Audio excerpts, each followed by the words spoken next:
Tonight, you don't need to stay awake. There is no lesson to learn, no detail to remember, and no ending you need to reach. This is not a story meant to hold your attention tightly. It is a story meant to loosen its gently until your thoughts begin to wander on their own. Welcome to a quiet collection of fairy tales, gathered long ago and retold tonight in the calmest way possible. These are stories that once traveled by firelight, passed from voice to voice, when the world moved more slowly and the night belonged to rest. Stories whispered, not performed, remembered, not rushed. The Brothers Grimm collected tales like these from ordinary people, from villages where life followed the rhythm of the seasons, and from forests that stood long before anyone thought to measure time. These stories were never meant to shine brightly. They were meant to endure, to sit quietly in the background of the mind, waiting for the right moment to return. And this moment just before sleep is when they feel most at home. As you listen, you may notice that nothing dramatic happens right away. That is intentional. Fairy tales meant for rest do not hurry. They begin the way sleep itself begins, softly, almost unnoticed. A feeling rather than a moment. A gentle invitation rather than a command. Somewhere in the distance, there is a forest, not a dangerous one, and not a magical one, at least not yet. Just a forest that has always been there, watching generations come and go. Near it, there is a village that wakes with the sun and grows quiet after dusk. And within that village, there is an ordinary life, unaware that it is standing at the edge of a story. You don't need to imagine everything clearly. Let the details blur. Let the images arrive slowly, or not at all. This story will still unfold, even if you drift in and out of it. In fact, it was always meant to be heard that way. These fairy tales are calm, but they are honest, gentle, but not shallow. They carry the quiet wisdom of a time when stories were trusted to do their work without explanation. When meaning revealed itself gradually, like a path appearing only after you had already begun to walk it. So allow your breathing to slow. Allow the day to fade. Allow the forests to grow still. The story will begin soon, without urgency, without noise, exactly where it always has. And whether you follow it closely or fall asleep along the way, it will remain here, unfolding patiently in the quiet. Now, let us begin. A gentle invitation into a forgotten fairy tale. Before this story truly begins, allow yourself a moment to settle. Let your breathing slow, your shoulders soften, and your thoughts drift gently away from the day you just lived tonight. There is nowhere you need to go and nothing you need to solve. You are simply being invited kindly into a fairy tale that has been waiting for a very long time to be remembered. This is not the kind of fairy tale filled with bright castles or sudden triumphs. It does not rush toward adventure or shout for attention. Instead, it moves at the pace of a lantern, carried through a forest path at dusk, slow, steady, and unheard. It is a story that understands the value of silence, of pauses, of moments where very little happens at all. And perhaps that is why it has survived for so many generations, whispered from one tired voice to another, long after the world around it changed. Long ago, so long ago, that the exact year no longer matters, there were stories told not to entertain, but to soothe. They were shared beside dying fires, beneath low wooden ceilings, while the wind pressed softly against shuttered windows. These stories did not demand attention. They offered it gently, like a hand extended in the dark.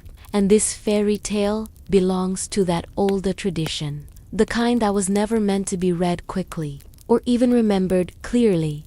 It comes from a time before clocks ruled the night, when evenings stretched wide and unmeasured, a time when forests were not places to be conquered or mapped, but simply endured, walked through carefully, listened too closely. People believed that stories lived in those forests, lingering in the roots of old trees and the quiet spaces between footsteps. Some stories, they said, did not want to be told all at once. They preferred to unfold slowly, revealing themselves only when the listener was calm enough to hear them. This is one of those stories. The Brothers Grimm once gathered tales like this, not to improve them, but to preserve their strange, gentle power. They understood that fairy tales were not always about heroes or villains. Often, they were about ordinary lives brushing up against something just slightly unfamiliar. A door left ajar, a path taken a little too late in the evening, a choice that seemed small at the time, but quietly reshaped everything that followed.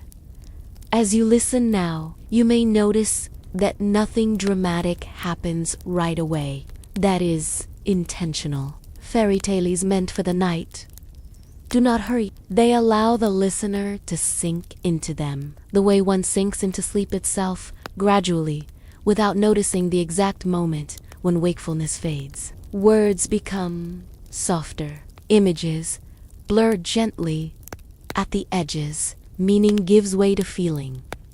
Somewhere, far from this moment, there is a village that has not yet been named. Somewhere beyond that village, there is a forest that does not yet know it will matter. And somewhere within that forest, a story is waiting patiently, unconcerned with how long it takes for someone to arrive. You do not need to imagine everything clearly. In fact, it is better if you don't. Let the details remain vague. Let the colors soften. Let the edges blur. This is not a story that needs sharp focus. It prefers the half-light of evening, when shapes are suggested rather than defined. The people who once told this tale believed that stories had moods, much like the weather. Some were meant for bright mornings, others for crowded rooms, and a few were meant for the quiet space just before sleep, when the mind loosens its grip on logic and allows itself to wander. This was one of those. It begins, as many old fairy tales do, without urgency. There is no sudden danger, no warning bells, no raised voices. Life moves as it always has. Days pass. Evenings arrive. The forest stands where it has always stood, patient and watchful. Nothing demands attention, and yet everything is quietly in place. Perhaps that is why these stories endured when so many others were forgotten. They did not rely on spectacle. They relied on atmosphere, on the feeling of being gently carried somewhere else, on the comfort of knowing that even if the path grows unclear, there is no need to rush. As you rest here, listening, you are not expected to remember names or follow complicated turns of events. You are only being asked to listen, the way people once listened centuries ago, with a relaxed mind and a willingness to drift. If your thoughts wander, that is perfectly fine. If your eyes grow heavy, even better. This story does not mind being half heard. Somewhere ahead, there will be a village, a forest, and a quiet life that seems ordinary enough. Somewhere ahead, there will be a moment when something small shifts, almost unnoticed. But that moment does not belong to us yet. For now, we remain at the edge of the story, where everything is still calm, and nothing has begun. So stay here a little longer. Let the night deepen. Let the world grow softer. The fairy tale has waited this long. It will wait a little more, until you are ready to take the first slow step inside the world before the story began, before the story found its voice, before it learned how to move from one moment to the next. There was simply a world going about its quiet routines. It was not remarkable in the way legends often are. Nothing about it demanded attention. Days arrived, evenings followed, and nights settled gently over the land without ceremony. This was a world that did not know it was standing at the beginning of anything at all. The village rested in a shallow valley where the ground softened and the air seemed to linger a little longer than elsewhere. Its houses were built low and close together, their roofs darkened by years of rain and smoke. Paths between them had been worn smooth by footsteps that no one bothered to count. People woke with the light, worked without hurry, and returned home as the sky slowly dimmed. Life here was measured not by clocks, but by habits, by the sound of doors opening at dawn, and the quiet settling of voices as night approached. Beyond the last row of homes, the land sloped gently upward, giving way to a forest that had always been there. No one remembered when it began. It was simply accepted, the way one accepts the presence of the sky or the passing of seasons. The forest did not press inward, and it did not retreat. It stood at a respectful distance, close enough to be seen from the village, far enough to remain its own place.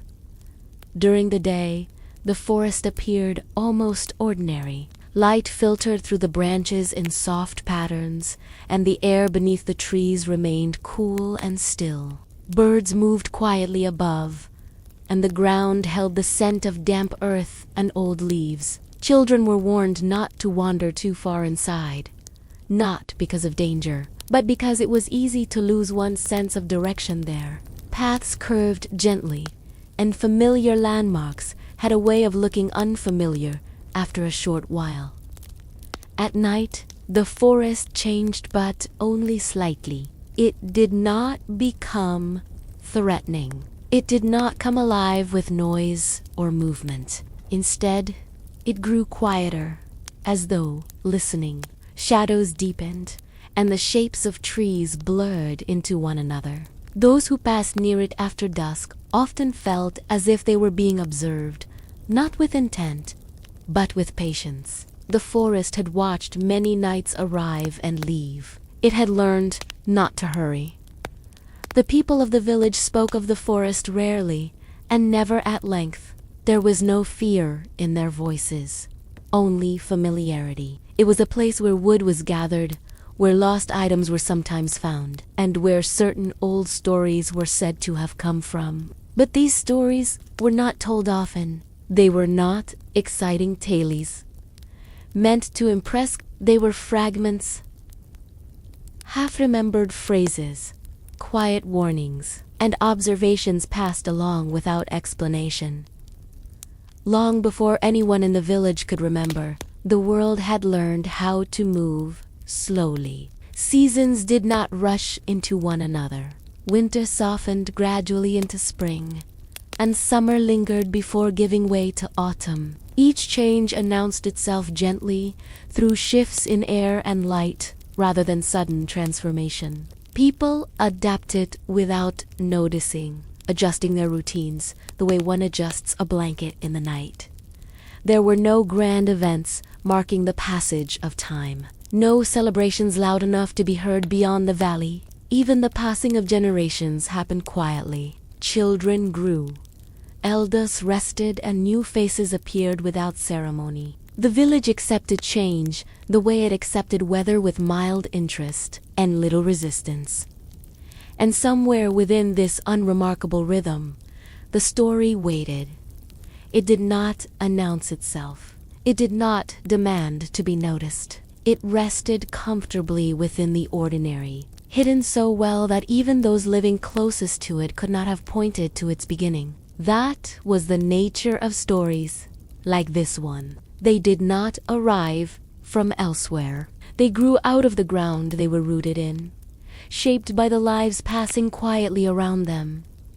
On certain evenings, when the light faded more slowly than usual, the village seemed to pause. Conversations trailed off.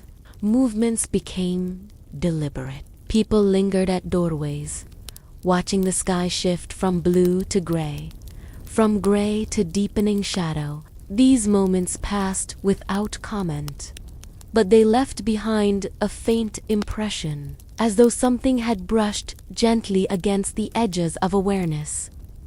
The forest, too, seemed to hold these moments carefully. Its branches barely moved, even when the wind passed overhead. Leaves rested where they fell. The ground beneath the trees bore the marks of countless steps, yet no single path appeared more important than another. Everything about it suggested continuity rather than change. Those who walked near the forest often felt their thoughts slow, without understanding why. Worries softened. Questions lost their urgency. It was not a place that offered answers. It was a place that allowed silence to exist without needing to be filled in this world. Before the story began, nothing was missing. There was no sense of anticipation, no feeling that something was about to happen. Life felt complete in its simplicity. That was what made the beginning so difficult to recognize later. When people eventually looked back, they struggled to identify the exact moment when ordinary days began to lean towards something else. Because the truth was, the story did not begin with an event, it began with atmosphere. With the quiet understanding that not everything needs to announce itself. That some changes arrive so gently they can only be seen in retrospect. That a world can be perfectly calm, perfectly whole, and still be standing at the edge of something unknown. If you were there, you might not have noticed anything unusual. You might have walked the same paths, greeted the same faces, and returned home at the same hour. You might have slept through the night without dreams, or dreamed of things too soft to remember by morning. Nothing would have suggested that this world was anything other than what it had always been. And yet, somewhere between one evening and the next, something settled into place. Not a disruption, not a disturbance, just a subtle shift, like the quiet closing of a door far away, or the feeling of being watched, not with expectation, but with interest, the kind of interest that waits without impatience. The forest remained. The village continued. Life moved on exactly as it had before. But the world had reached that delicate moment, known only in hindsight, when everything necessary for a story was finally present. And all that remained was for one ordinary life to take one ordinary step, unaware that it would gently open the path forward. That moment, however, still lay ahead. For now, this was the world before anything began complete and quietly prepared. A quiet village hidden from time. The village did not appear on most maps, and even if it had, few would have thought to look for it. It sat gently within the valley, sheltered on all sides by low hills and the steady presence of the forest beyond. Roads passed nearby, but never directly through it, as though they, too, had chosen not to disturb what rested there. Those who arrived usually did so by chance, and those who left often found it difficult to explain why they had stayed as long as they did. Time moved differently in this place, not faster and not slower, but softer. Hours did not press forward with urgency. Mornings unfolded gradually, announced by pale light rather than sound. There were no bells to mark the passing of time, no schedules written down and followed closely. Instead, the village relied on quieter signals. The warmth of the sun reaching certain rooftops, the way shadows shifted across familiar paths, The smell of bread carried on still air. The houses stood close enough to feel connected, but far enough apart to allow for privacy. Their walls were worn smooth by weather and years of small repairs. Windows were modest, often left open when the air was warm, allowing sounds to drift in and out without interruption. Inside, rooms were simple, arranged for use rather than display. Nothing here asked to be admired. Everything asked only to be used gently and returned to rest. People spoke softly, not because they were afraid of being heard, but because there was no need to raise their voices. Conversations moved at an unhurried pace, often pausing without discomfort. Silence was not treated as absence, but as a natural part of exchange. It was common for two people to sit together without speaking, their attention resting comfortably on whatever moment they shared. Children grew up learning this rhythm without being taught. They ran and played during the day, but even their laughter seemed to settle quickly back into the air. As evening approached, their energy faded naturally, like light at sunset. They knew when to come home without being called. They understood, without explanation, that the night belonged to quiet. Elders sat near doorways or beneath trees, watching without expectation. They remembered much, but spoke little of it. When they did tell stories, they were not dramatic. They did not embellish or exaggerate.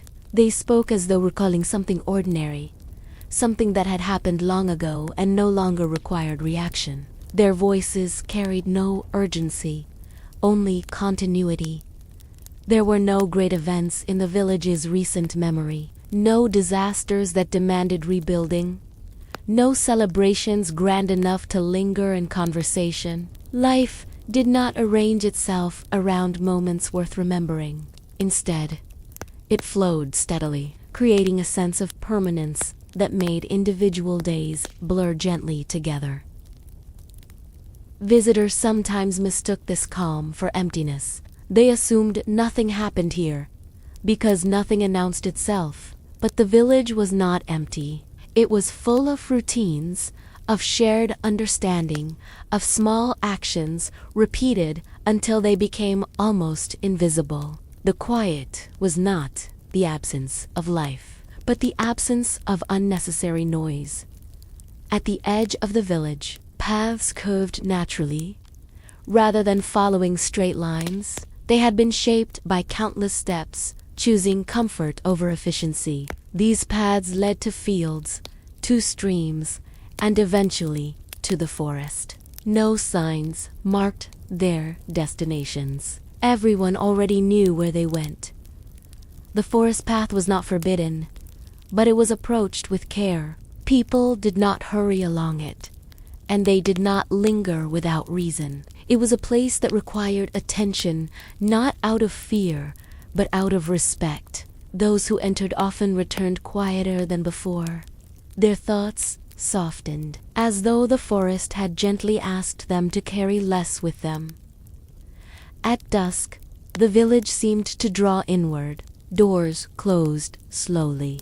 Lamps were lit, their glow warm and steady rather than bright. Smoke rose gently from chimneys, blending into the evening air. From a distance, the village appeared almost suspended, caught between day and night without urgency to move toward either.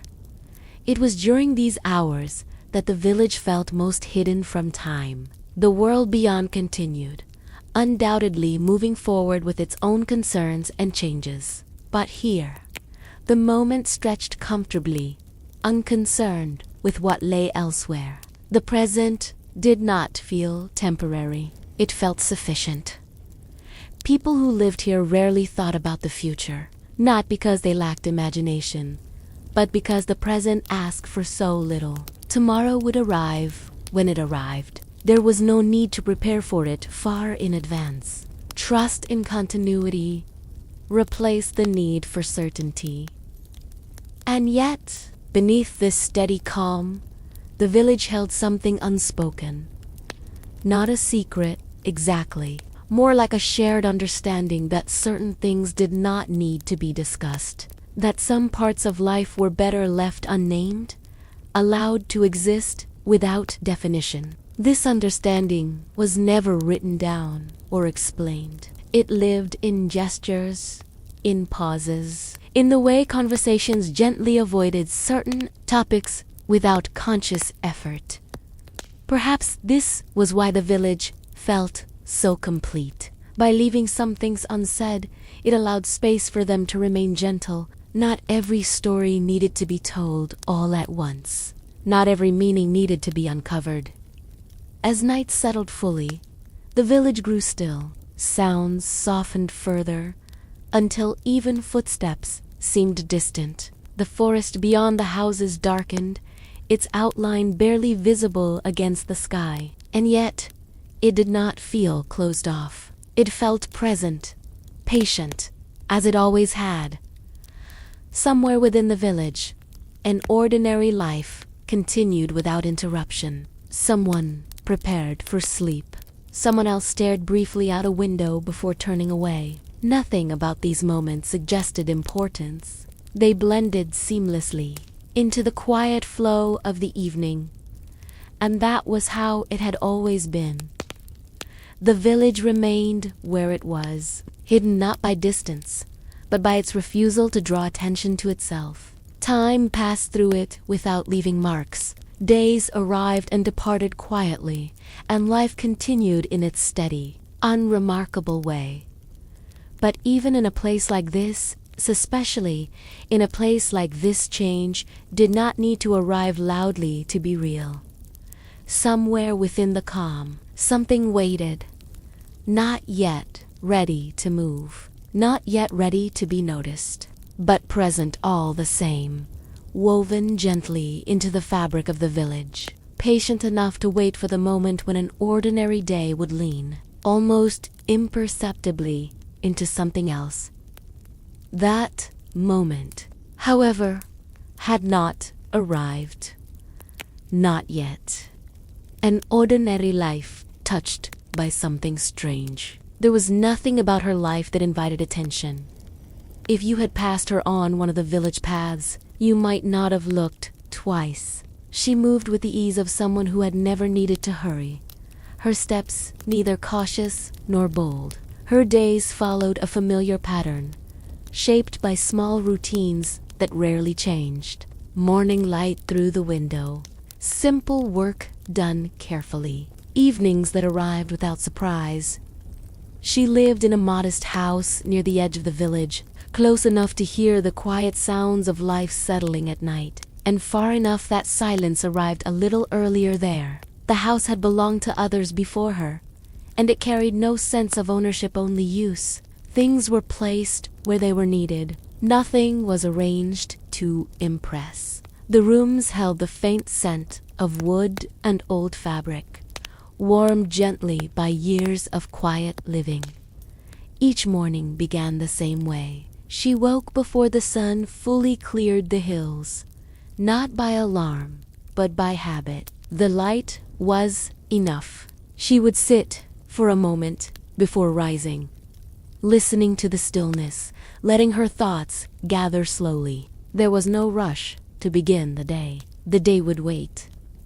Her work was unremarkable, and that suited her. It required attention, patience, and repetition, things that left the mind free to wander without straying too far. Her hands knew what to do without instruction. Hours passed without being counted. By midday, the light shifted, and she adjusted naturally, as one does when listening more than thinking. She spoke to others when needed, exchanging brief words that carried no weight beyond the moment. Conversations rarely lingered. There was comfort in that. Nothing asked to be explained or defended. Life flowed forward, gentle and UND in the afternoons. She often walked toward the fields or along the path that curved near the forest's edge. She did not enter the forest without reason. But she did not avoid it either. It was simply their part of the landscape, like the hills or the sky. Sometimes she paused near the trees, listening, though she could never have said what she was listening for.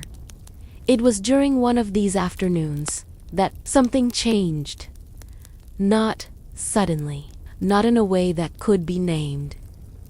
The day itself was ordinary. The air was cool, the light soft and even. She had finished her work earlier than usual and found herself walking without destination, following the curve of the path as it rose gently toward the forest. Her thoughts were loose, unfocused. She was not expecting anything. As she neared the trees, she felt a slight hesitation, as though her steps had slowed on their own. It was not fear. There was no reason for fear. Instead, it felt like the moment just before remembering something important, when the thought hovers just out of reach. She stopped. The forest stood as it always had, quiet and unmoving. Light filtered through the branches, resting softly on the ground. Nothing appeared out of place. And yet, the air felt different, thicker, perhaps, or more attentive. It was the kind of difference one notices only after pausing long enough to feel it. She waited, without knowing why. For a moment, nothing happened. Then, somewhere deeper within the trees, a sound carried faintly toward her. It was not loud enough to identify clearly. Not a voice, not quite, more like a shifta. Subtle movement of leaves, or the soft settling of branches after being disturbed. It should have meant nothing. And yet, she felt an unexpected pull, gentle but persistent, as though the forest had leaned slightly closer. Her breathing slowed. The world beyond the trees faded quietly from her awareness. There was no urgency, no commandingly, an invitation that did not require acceptance. She took one step forward, then stopped again. Something within her resisted, not out of caution, but out of familiarity. This was not how her days usually unfolded. She did not follow impulses without reason. She did not linger where there was nothing to do. And yet, the moment held her, suspended between movement and stillness. Eventually, she turned away. The feeling faded as she returned to the path, dissolving gently back into the afternoon. By the time she reached home, it had already begun to feel distant, like a thought half remembered after waking. She went about her evening as usual, preparing for night without reflection. And yet, when she lay down to sleep, she found herself awake longer than expected. Her thoughts returned to the forest. Though she did not dwell on the sound itself, it was the feeling that stayed with her, the sense of being noticed, not as an interruption, but as a presence long acknowledged. It was not unpleasant. It was simply unfamiliar. Sleep came eventually, soft and but when she woke the next morning, the memory remained. Over the following days, nothing outwardly changed. Her routines held, the village moved as it always had. Conversations remained brief. The world continued, calm and steady. If anyone had asked, she would have said everything was the same, but small things began to stand out. She noticed how the light shifted earlier in the evenings, how shadows lingered a moment longer than before. She found herself pausing near the forest path more often, without deciding to do so. Sounds that once blended into the background now seemed slightly distinct, as though separating themselves from the quiet. She did not speak of these things. There was no language for them, and no need to create any. They did not trouble her. They did not demand understanding. They simply existed, like the subtle change of seasons before one realizes summer has ended. One evening, as she walked home, She felt that same hesitation return. It was stronger this time, not urgent, but clear. She slowed, then stopped, standing at the familiar edge where village met forest. The air felt still, as though waiting again. There was no sound she could identify, no movement she could point to, and yet the sensation remained quiet, steady, patient. She did not step forward. Instead, she stood until the feeling softened, then continued on her way. She did not feel disappointment, only curiosity. Something had brushed against the shape of her days, altering them just enough to be noticed. That night, her dreams were different. They were not vivid or frightening. They did not follow any story she could recall. They were impressions of walking without destination, of paths that curved gently away, of standing beneath trees that seemed both familiar and unfamiliar at once. When she woke, the images faded quickly, leaving behind only a lingering sense of calm. Days passed. The strange feeling did not return every time she approached the forest. Sometimes it was absent entirely. Other times it lingered faintly, like a distant echo. She learned not to expect it. She learned, instead, to allow it when it came. Her life remained ordinary, and yet it was no longer untouched. Something had entered quietly, without announcement, without explanation. It had not disrupted her routines or changed her choices. It had simply made itself known enough to be felt, not enough to be understood. And perhaps that was how it was meant to be, because whatever had reached out from the edge of the familiar did not seek immediate response. It did not demand action. It waited, content to exist alongside her ordinary life, patient enough to let the moment arrive on its own. That moment, however, still lay ahead. For now, her life continued steady, quiet and only slightly altered, moving gently forward, unaware that the smallest touch can sometimes be the beginning of everything that follows. The first soft warning no one took seriously. Warnings, when they arrive gently, are rarely recognized for what they are. In the village, change did not announce itself with signs or sudden disruption. It never had. Things shifted the way weather did subtly, without explanation, often noticed only after they had already passed. So when the first warning came, it did not feel like a warning at all. It felt like nothing more than a small inconvenience, easily dismissed and quickly forgotten. It began on an ordinary morning. The light arrived later than usual, filtered through a thin layer of cloud that softened its edges. The village woke, as it always did, without alarm or urgency. Doors opened. Footsteps crossed familiar paths. Smoke rose quietly into the air. If anyone noticed the difference in the sky, they did not comment on it. Such variations were common enough to require no discussion. She noticed it only because she was paying attention now.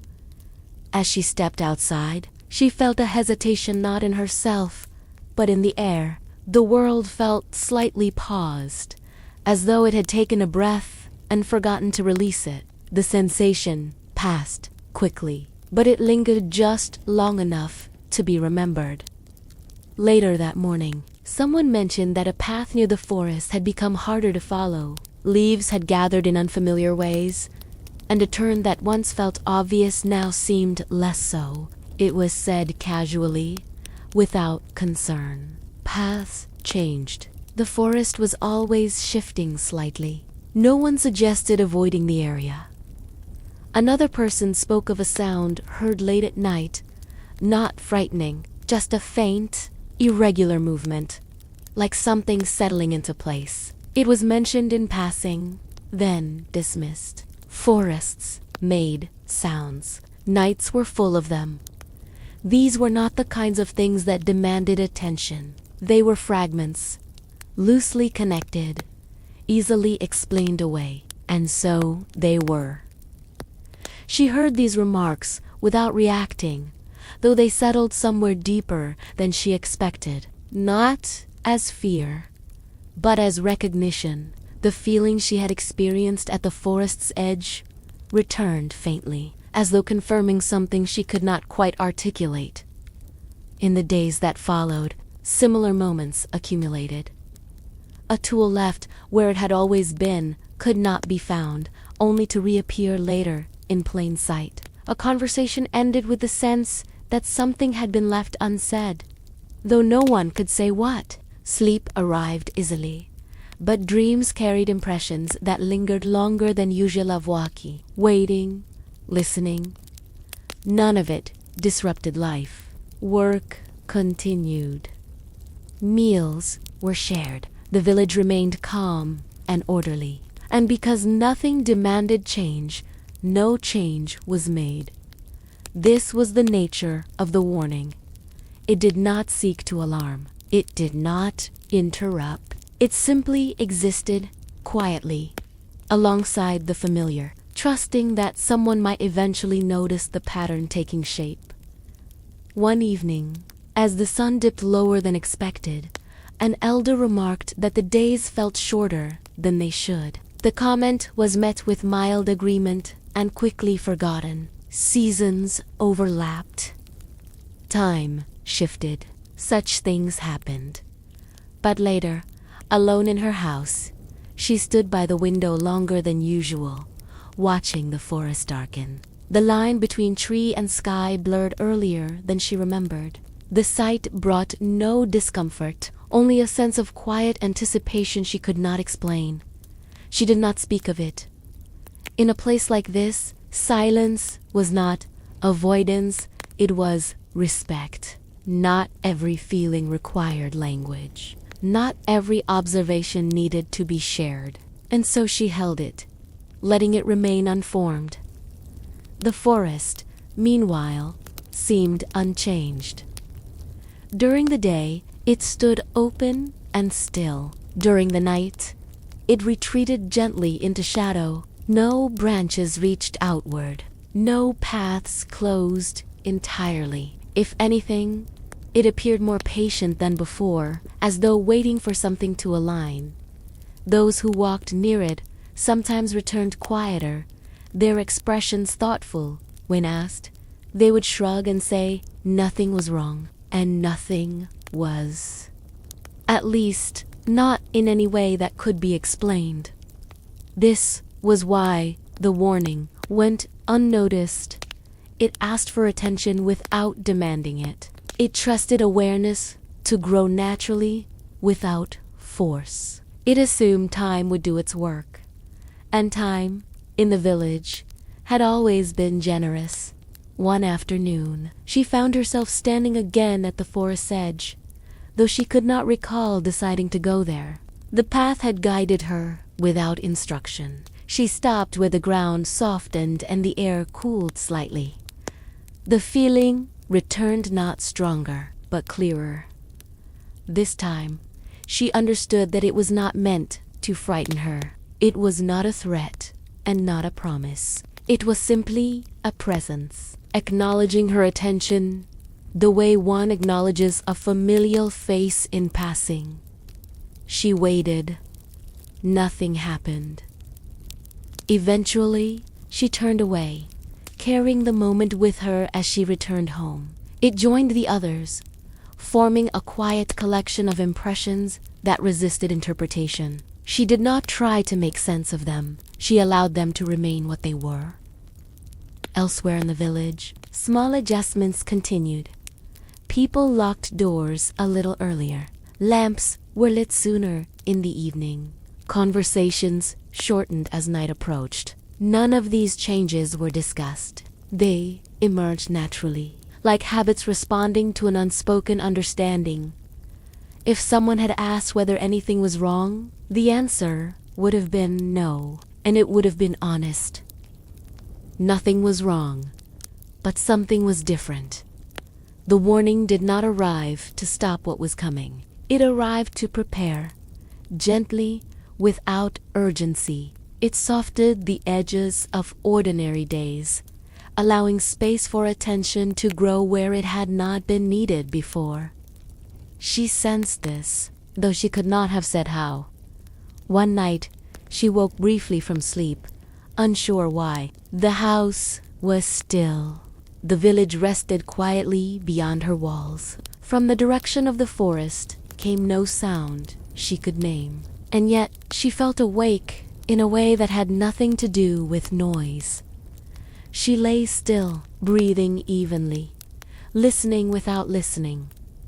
After a while, sleep returned, carrying her gently away. By morning, the moment had faded, leaving behind only a sense of having been present for something that did not require memory. Days passed. The warning continued to exist without resolution. It did not escalate. It did not disappear. It remained consistent, patient, content to be overlooked. And because it did not insist, no one took it seriously. Not out of carelessness, but out of trust. The village trusted its rhythm. It trusted its silence. It trusted that anything truly urgent would announce itself more clearly. The warning knew this. It was never meant to stop what lay ahead, only to ensure that when the moment arrived, it would not feel entirely unfamiliar. And so it waited, steadily woven into the ordinary flow of life, unnoticed and unchallenged. The forest remained where it was. The village continued its calm routines. And the story moved forward, gently, without revealing its hand. The first warning had been given, and no one, just yet, understood what it meant. A forest that watched without speaking. The forest did not change its shape or its place. And that was what made it so difficult to notice how much it was changing at all. From the village, it looked the same as it always had. The trees stood close together, their trunks dark and steady, their branches layered patiently overhead. Light moved through them in familiar patterns. The edge of the forest remained where it had always been, neither advancing nor retreating. Nothing about it suggested intention, and yet those who passed near it began to feel something quietly different. The forest did not call out. It did not send signs or demand attention. It simply observed, the way something ancient might observe without judgment, without urgency, and without the need to be understood. It existed fully within itself, untroubled by whether it was noticed at all. During the day, it remained open and calm. The air beneath its branches stayed cool, even when the sun warmed the fields beyond. Sounds entered the forest easily, but did not always return. Footsteps softened quickly. Voices faded. It was not silence, exactly, but a kind of listening that absorbed noise rather than reflecting it. Those who walked along its paths often slowed without realizing why. Their pace adjusted naturally, as though the forest had set its own rhythm and invited others to match it. There was no pressure to hurry, and no reason to linger. Movement felt optional, guided more by feeling than decision. She noticed this more than most. When she stood near the trees now, she felt as though she were standing at the edge of a long-held thought. Not something forgotten, but something never spoken aloud. The forest felt attentive, not in the way a person watches, but in the way the earth holds footsteps long after they have passed. It did not follow her gaze. It did not respond to her presence. And yet, it seemed aware of her in the same quiet way it was aware of rain, or wind, or time itself. Others sensed it too, though few would have admitted it. A farmer paused longer than usual before entering the trees for firewood. then shook his head and continued on. Uncertain why he had hesitated, a child stopped mid-step, glancing toward the deeper shadows, then ran back toward the village without explanation. These moments passed quickly. Dismissed as mood or imagination, the forest accepted this without resistance. It did not need recognition to remain present. It had waded through centuries of unnoticed existence. A few more moments of attention or lack of it meant nothing to it. At dusk, the forest seemed to draw its edges inward. Shadows deepened. Gradually, not sharply. The line between trunk and space softened. Branches overlapped until the sky was visible only in fragments. This was not concealment. It was simply the forest settling into itself, the way a body settles into rest. Those who watched from a distance felt no fear, only a faint sense of being excluded, not deliberately, but naturally. The forest was not closing itself off. It was simply becoming whole. Inside, the ground remained steady beneath layers of fallen leaves. Paths still existed, though they curved more gently than before, as if reconsidering their direction. Nothing was blocked. Nothing was revealed. The forest held its shape loosely, allowing movement without guiding it. She walked there one afternoon, stepping just far enough inside to feel the temperature change. The air cooled around her skin, and the sounds of the village faded behind her. She stopped where the light thinned, resting in a space where the forest neither welcomed nor refused her. For a long moment, she stood without moving.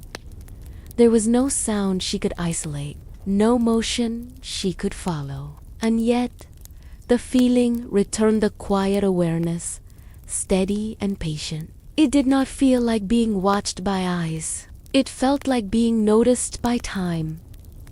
She understood then that the forest was not interested in her actions. It was interested in her presence. That alone was enough. She took another step, then another, stopping again when the feeling shifted not away, but deeper. The forest did not react. It did not change its tone. It simply remained. Eventually, she turned back, retracing her steps without difficulty. The path offered no resistance. It did not attempt to hold her. When she emerged into the open air again, the village appeared exactly as it had before, but she carried the sensation with her. In the days that followed, the forest continued its quiet observation. It did not repeat itself in obvious ways. It did not escalate. Instead, it allowed moments to occur when they occurred, unconcerned with outcome. People noticed that animals moved differently near the trees. Birds remained higher in the branches, their songs softer, more spaced apart. Small creatures crossed paths quickly, then disappeared into undergrowth without sound. None of this suggested danger. It suggested attentiveness. The forest was not preparing. It was not waiting for a specific event. It was simply awarefully, completely, and without commentary. At night, this awareness felt more pronounced. The forest darkened evenly, without sharp contrast. Moonlight filtered through in broken lines, touching the ground in shifting patterns. The air felt dense but calm, as though holding something gently rather than containing it. From the village, the forest appeared still. No movement drew the eye. No sound traveled outward. It rested in a way that felt deliberate, though nothing about it indicated intention.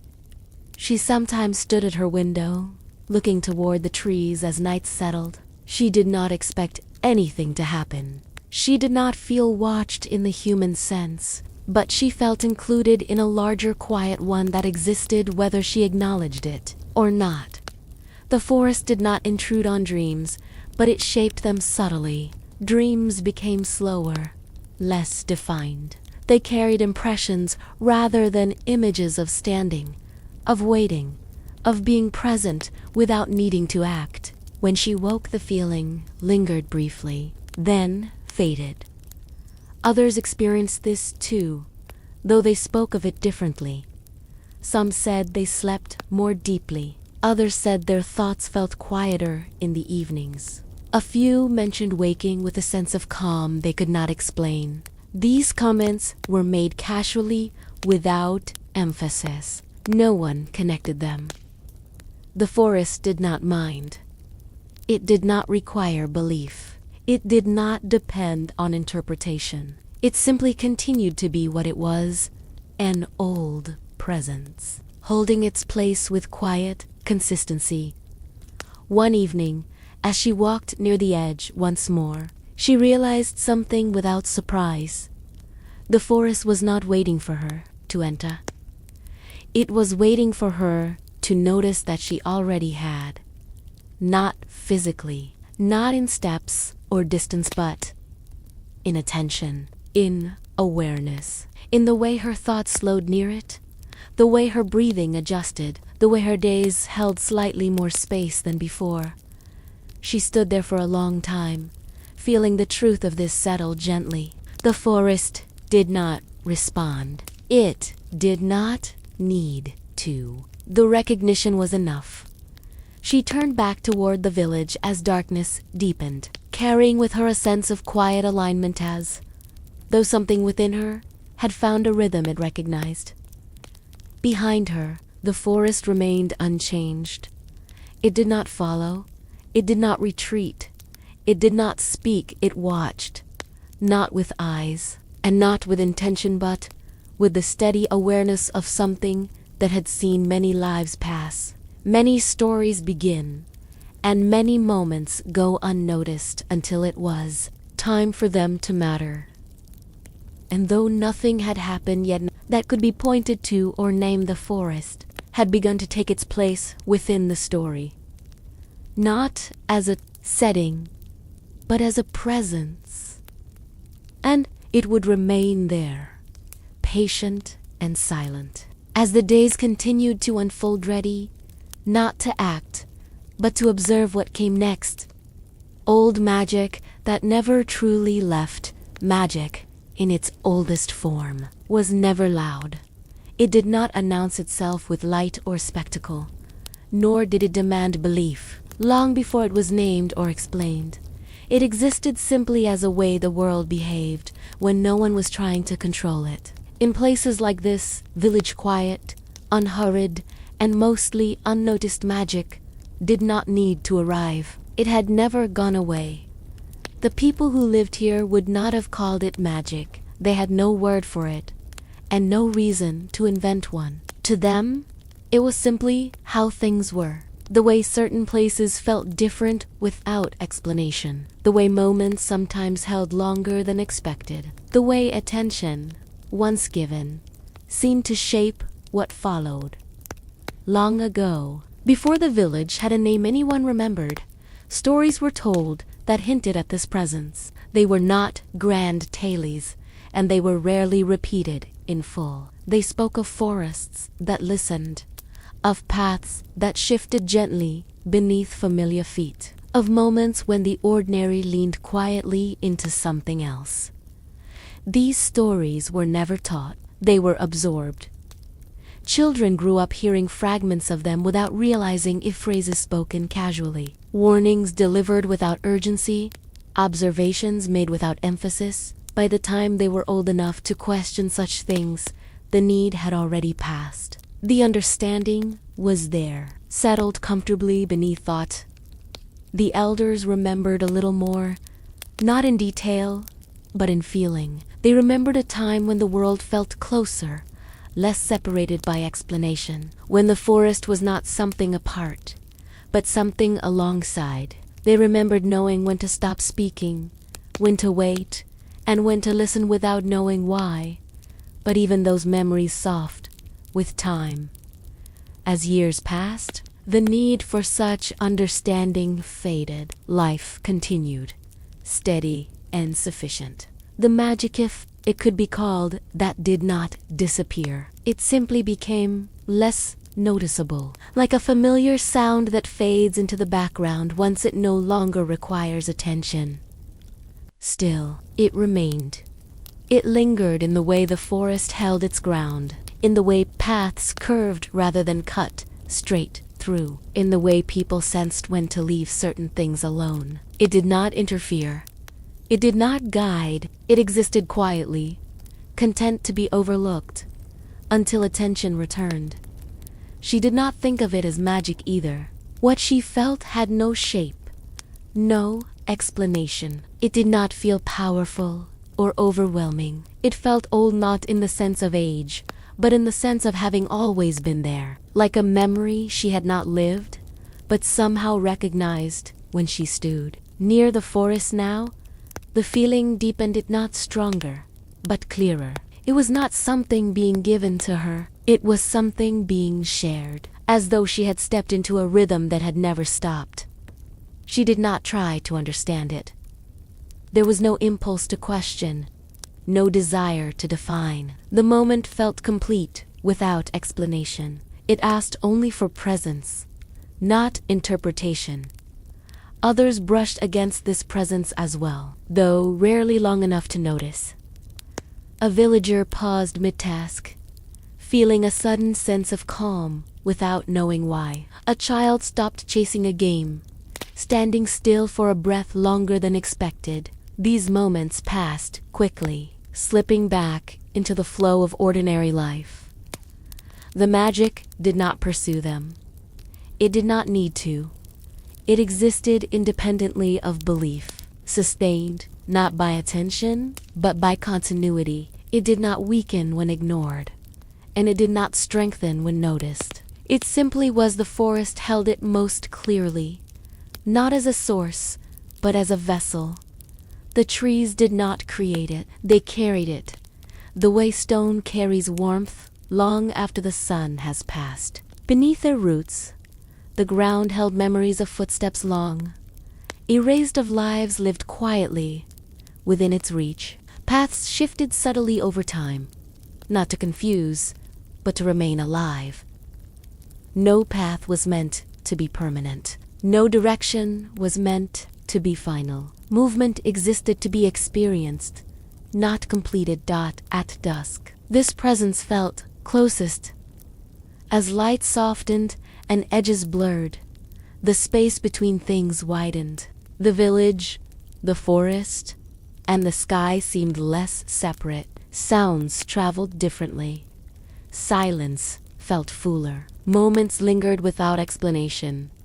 She often found herself standing still during these hours, not waiting for anything specific. The feeling did not ask her to act. It asked her to remain. And she did. In doing so, she began to notice small changes, not in the world, but in herself. Her thoughts slowed more easily. Decisions felt less urgent. Questions that once demanded answers now rested comfortably without them. It was not detachment, it was alignment. She felt as though she had stepped slightly out of time, not away from it, but alongside it, as though the present moment had expanded just enough to hold her attention fully. This, she sensed, was the shape of the old magic. Not transformation, but permission. Not power, but presence. Long ago, people had lived closer to this way of being, not because they understood it better, but because they had fewer reasons to ignore it. Life had been quieter then, and silence made room for noticing. As the world grew louder, the magic receded, not because it weakened, but because it no longer needed to be obvious. It learned to wait, patient and unassuming. Now, something had shifted. Not dramatically, not deliberately. Attention had returned, quietly, without intention. And in response, the old presence had become slightly more visible, not to everyone, but to those who noticed the change in the air. The forest did not awaken. It did not stir or change its behavior. It simply allowed the magic it carried to be felt again, the way a surface allows reflection when light falls upon it at the right angle. She felt no sense of destiny, no calling, no demand. There was no urgency attached to what she experienced. It did not ask her to step forward or turn back. It did not promise anything. It simply acknowledged her awareness. In the evenings, she sometimes thought of the stories she had heard as a child, not clearly, but as impressions. She remembered sitting quietly, listening to voices that spoke without emphasis. She remembered feeling safe without knowing why. Those memories returned now, softened by time but intact. She understood then that the magic had never belonged to stories. Stories were merely how it had once been noticed. The presence itself existed beyond words, beyond meaning. It did not require narration. It did not need to be remembered. It flowed beneath the surface of ordinary life, shaping it gently, invisibly. And now, as days continued and nights deepened, it flowed a little closer to the surface once more. Not because something was wrong, but because something was ready. The forest continued to watch. The village continued its routines. Life moved forward, calm and steady. And beneath it all, the old magic remained unchanged, unheard, and quietly attentive, waiting, not for action, but for the moment when attention alone would be enough to carry the story forward. That moment had not arrived yet, but it was closer than it had been in a very long time.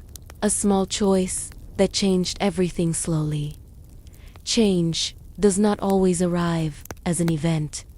Sometimes it begins as a decision so small it barely deserves the name. A pause instead of a step forward. A moment of attention where a habit would have carried someone onward. These are the choices that rarely feel important at the time, and yet they are the ones that shape what follows most deeply.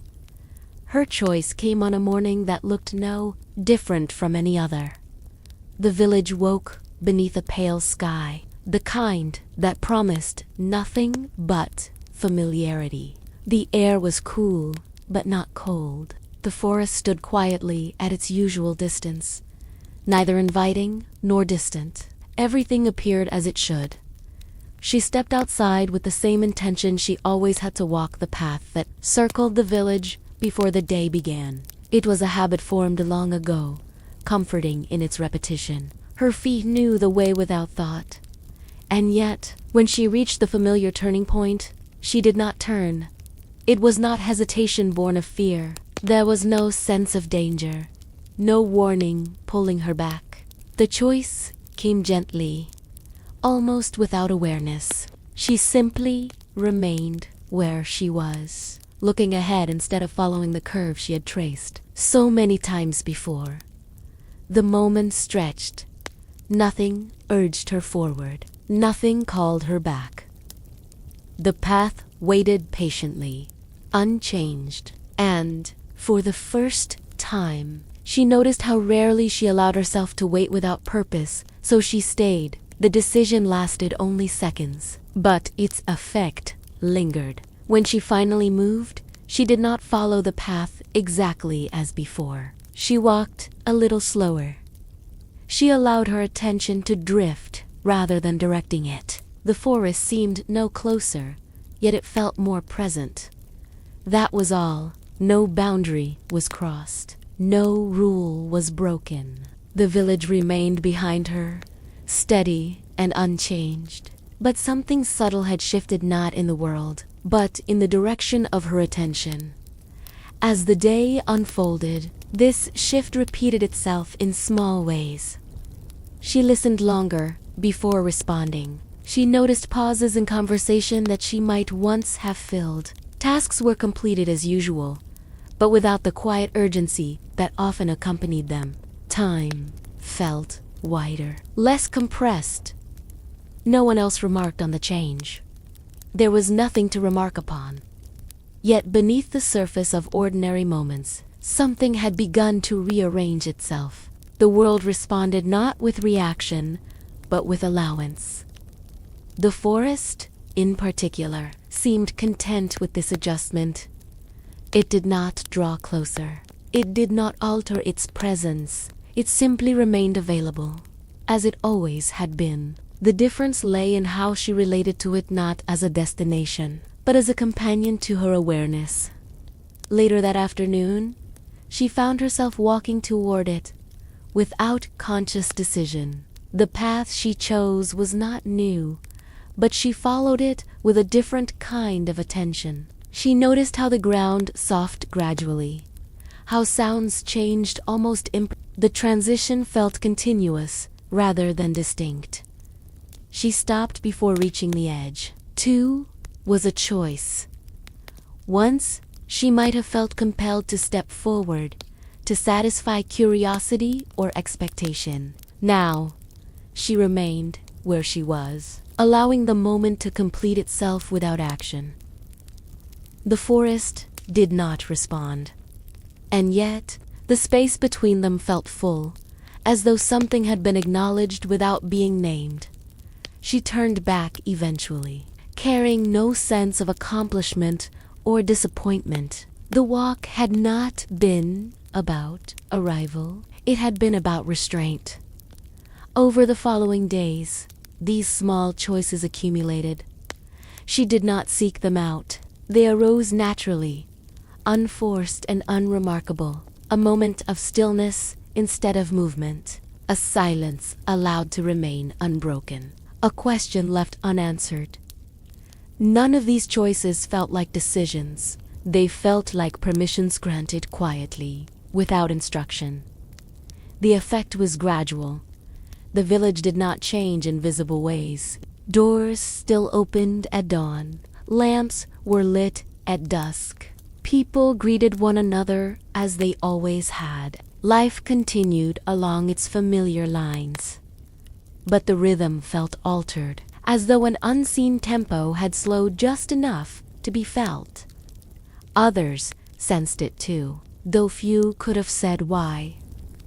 Someone paused mid-sentence, forgetting what they had meant to say. Another lingered at a window longer than usual. A child wandered off a familiar route, only to return moments later without explanation. These moments passed without comment, but they did not disappear entirely. They settled into the background, forming a quiet pattern that resisted notice. The forest seemed to watch this pattern unfold, not with intention or judgment, but with a kind of steady attention that had always been there. It did not guide these choices. It did not influence them directly. It simply existed alongside them, offering no resistance. She felt this most clearly in the evenings. As light faded, she noticed how often she chose to remain awake just a little longer, not to accomplish anything, but to experience the transition between day and night. The moment felt complete in itself, needing no purpose. Sometimes she stood outside, listening to the gradual settling of the village. Other times she sat quietly indoors, aware of the space between thoughts. These moments did not feel significant. They felt natural, and yet something within her had shifted its orientation. She was no longer moving through time, so much as allowing time to move around her. The difference was subtle, but it changed everything. Dreams began to change as well. They were not vivid or symbolic. They carried no clear message. Instead, they felt spacious, unhurried. She woke from them with the sense of having been present somewhere, without needing to remember where. In the mornings, this presence lingered.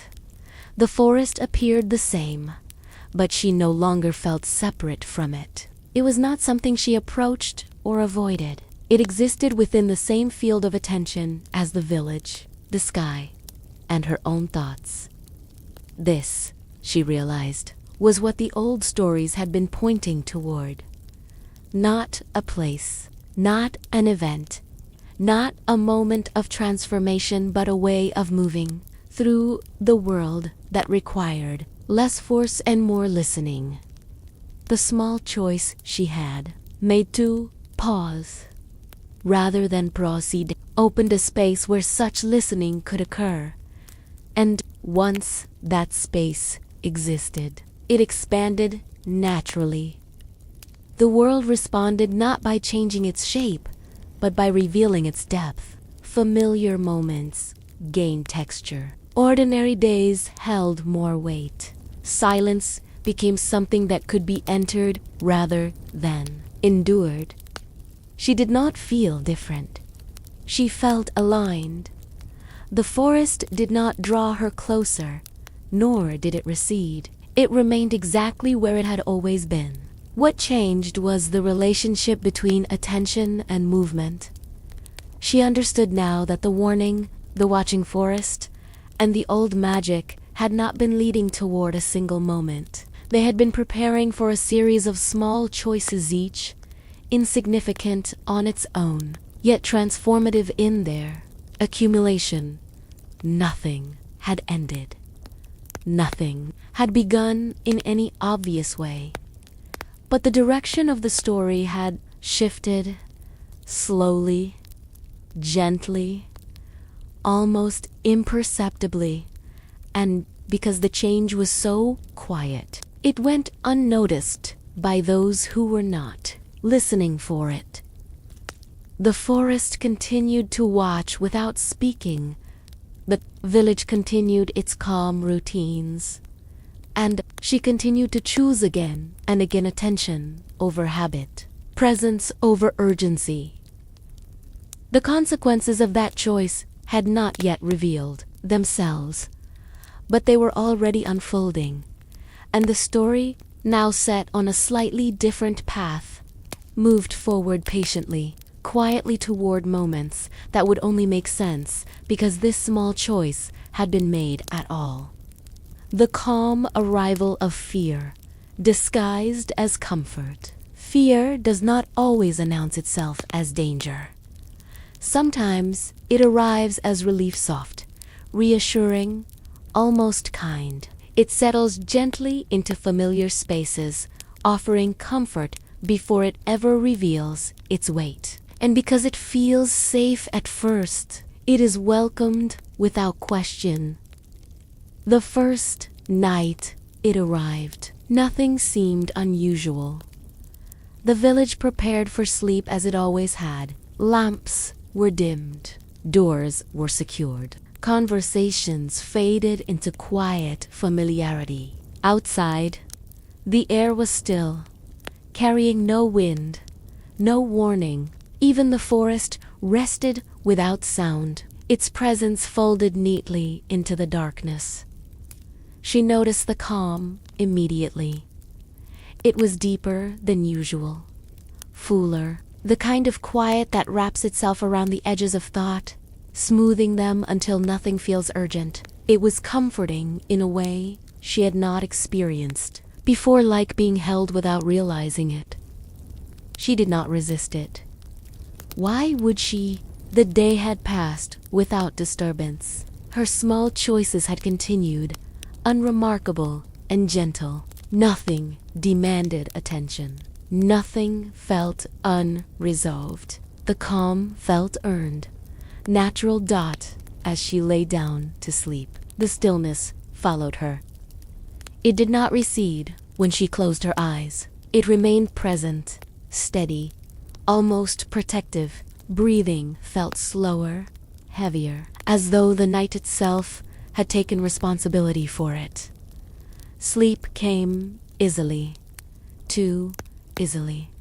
She drifted without thought, sinking into rest without the usual crossing from waking to dreaming. There was no threshold, no sense of movement, only a smooth descent into quiet. At some point, she became aware that she was awake, not fully, and not asleep, suspended between the two, held in a place where nothing demanded distinction. The calm surrounded her, unbroken.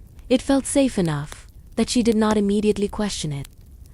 That was when the fear arrived, not as a shock, not as a thought, as a realization. The calm was doing something. It was not oppressive. It did not restrict. It simply remained persistent, enveloping, almost too complete. There was no edge to push against, no contrast to define it. She sensed, faintly, that if she allowed it to continue unchecked, she might not choose to move again. Not because she could not, but because she would not feel the need to. The fear was subtle, almost polite. It did not raise her heart rate. It did not quicken her breath. It did not urge her to escape. It simply introduced a question she had not considered before. What happens when comfort removes the desire to act? The thought drifted through her without urgency. The calm did not resist it. It absorbed the question, smoothing its edges, offering reassurance instead of answers. Everything is fine, it seemed to say. There is nothing to do. She understood then that this was not the absence of danger. It was the absence of friction. And without friction, movement became optional. She remained still, not because she was unable to move, but because the calm made stillness feel complete. The fear did not push her to react. It waited patiently, content to be noticed or ignored. Eventually, sleep reclaimed her, not as escape, but as continuation. When she woke in the morning, the calm had softened, retreating into the background of the day. The village stirred as usual. Light returned. Life resumed its shape. Nothing seemed wrong. And yet, something lingered.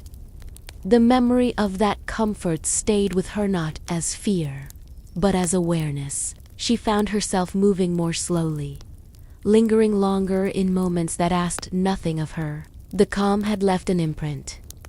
Others felt it too. People spoke more softly that morning.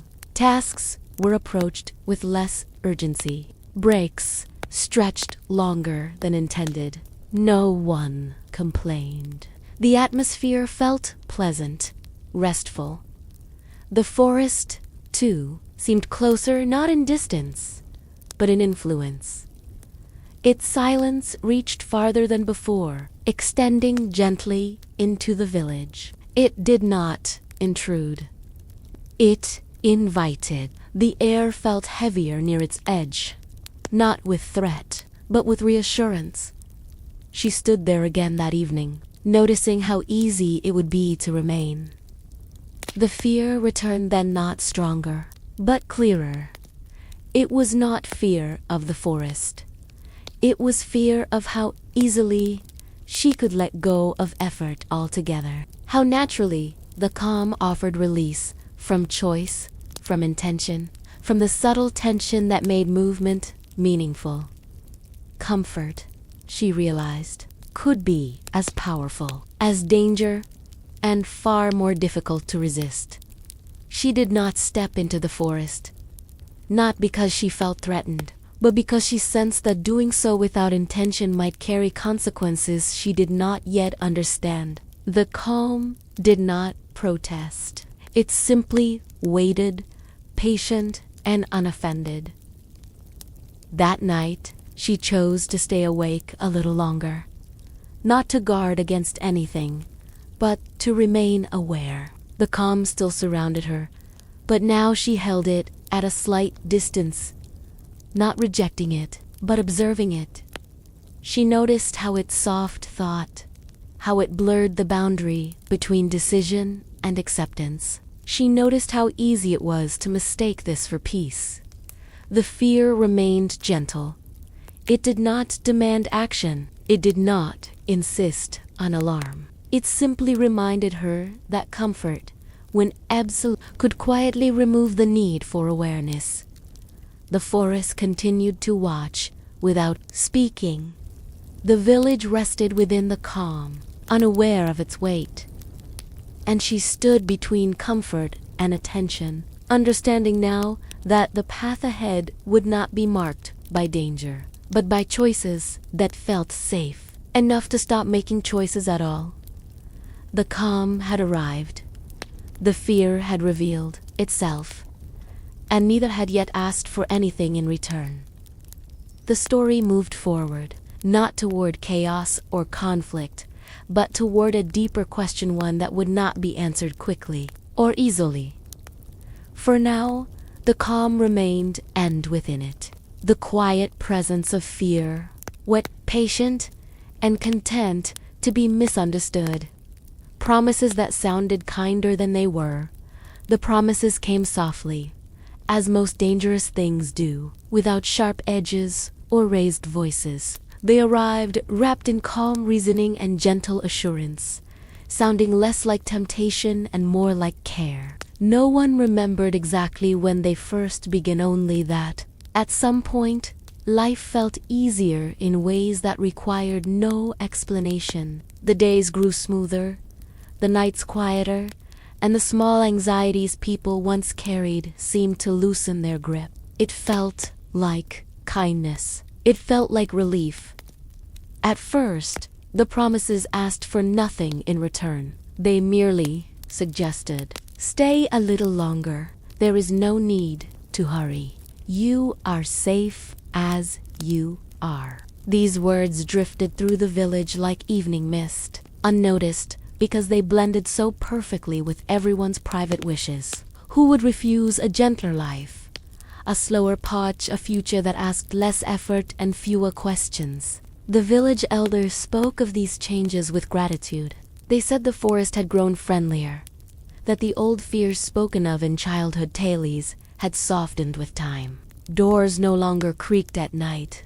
Paths seemed clearer. Even the air felt warmer, as if the world itself had chosen to be more forgiving. Parents slept more soundly, convinced that nothing harmful would trouble their children anymore.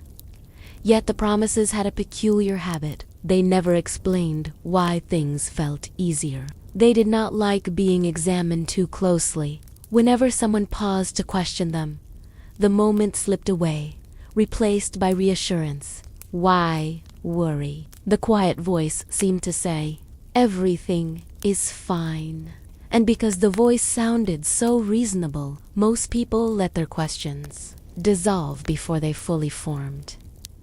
The one who noticed the change most clearly was the one who had the least reason to. Their life had not been particularly hard before, nor especially joyful. It had simply been steady. And perhaps that steadiness made the shift more visible. Comfort arrived too quickly, as though something had been skipped. Problems resolved themselves without effort. Choices lost their weight. Decisions no longer felt necessary.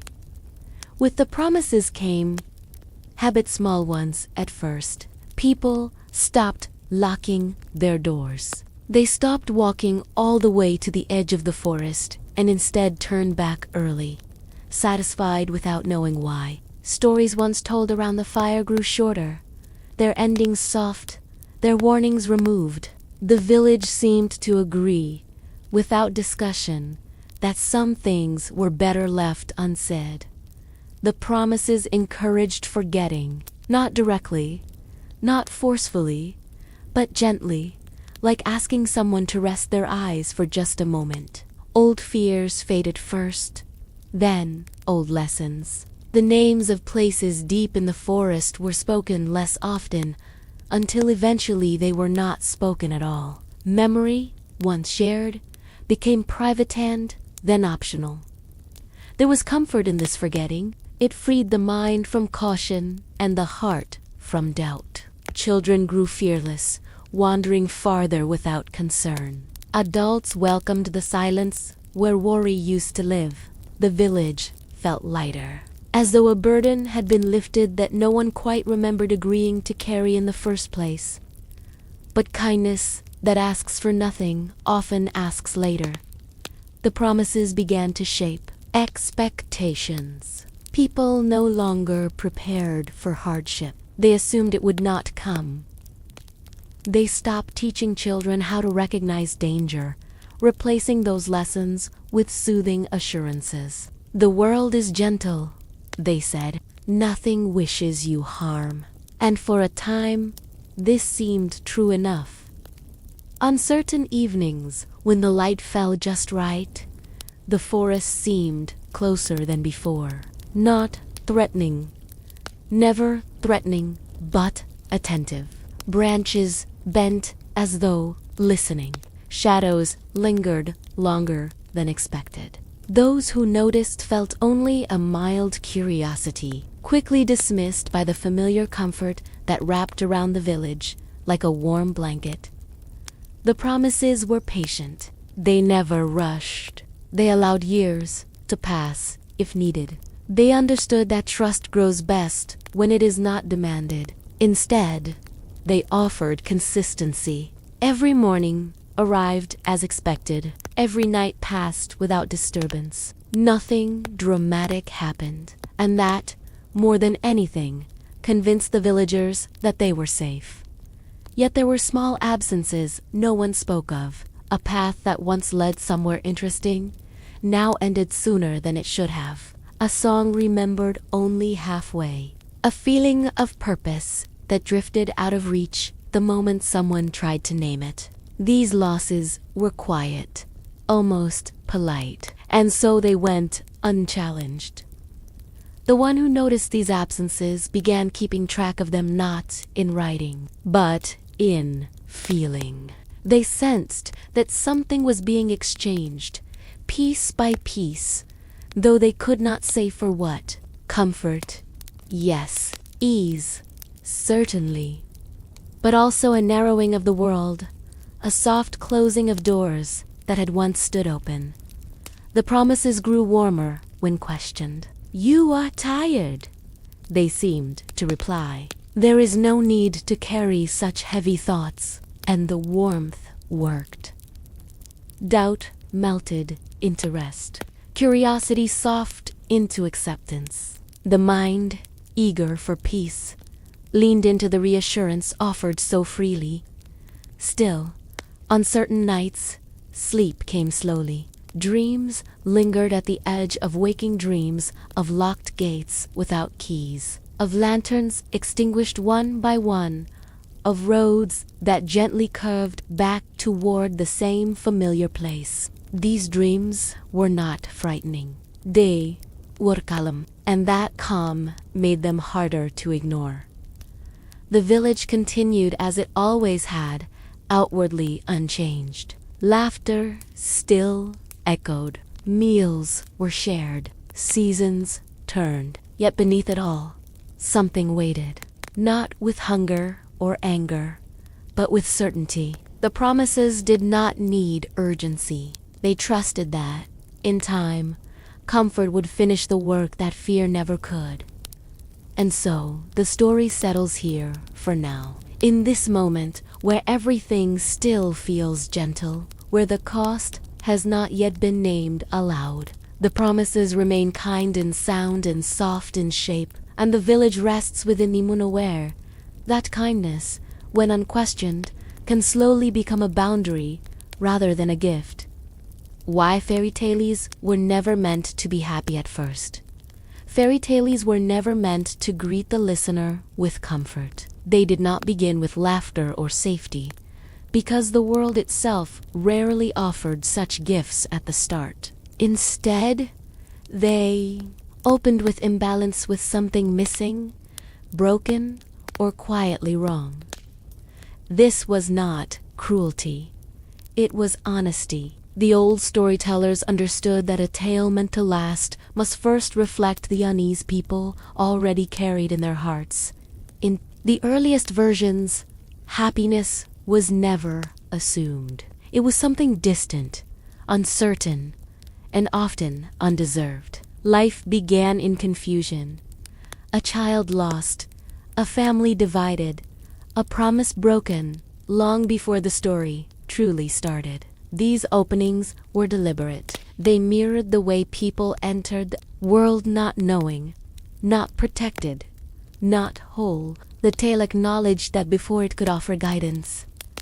Long ago, when stories were shared beside fires instead of bound into books, listeners did not expect reassurance. They expected recognition.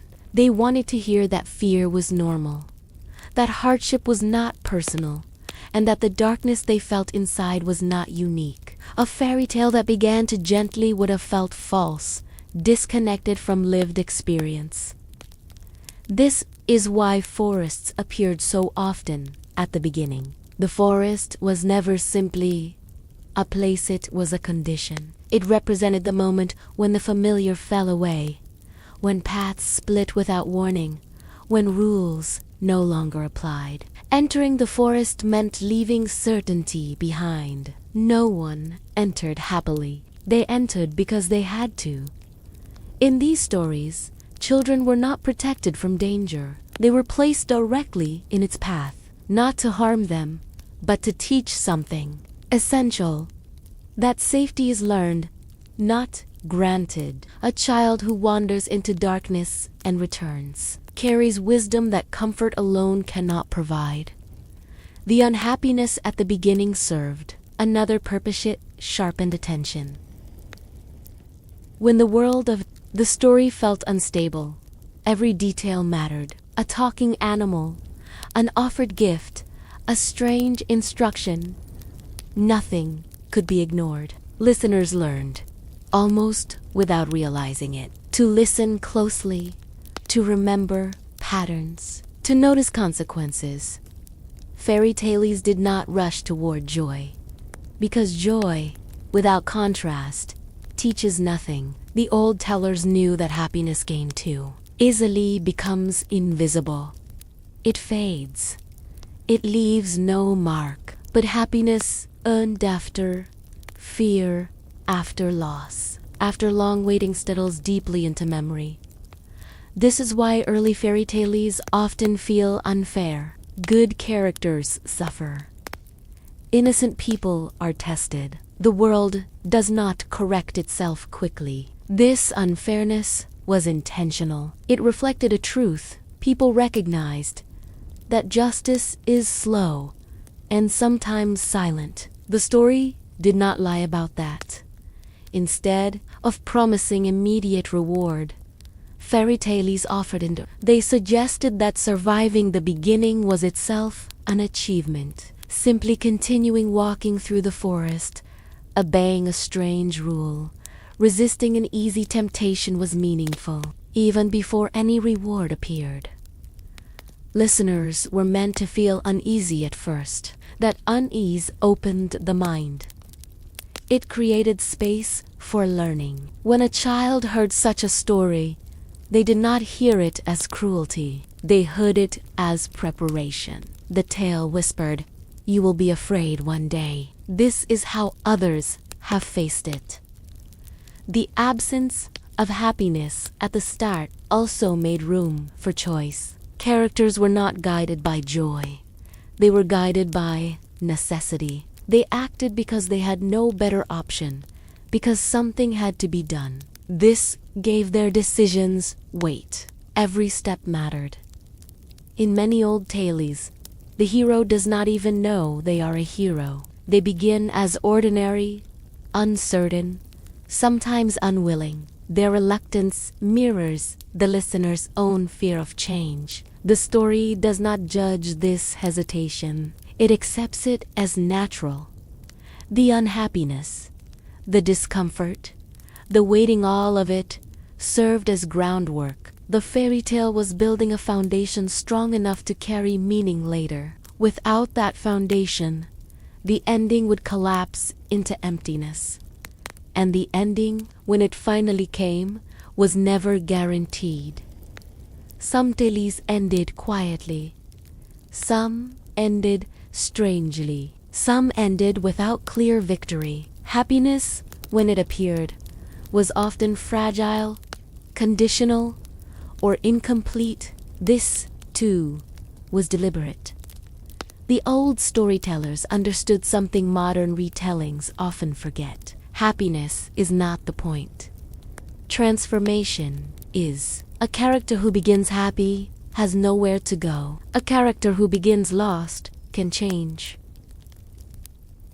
This is why the early pages of fairy tales feel heavy. They ask patience from the listener. They demand endurance. They teach the art of staying present through discomfort, of waiting without certainty.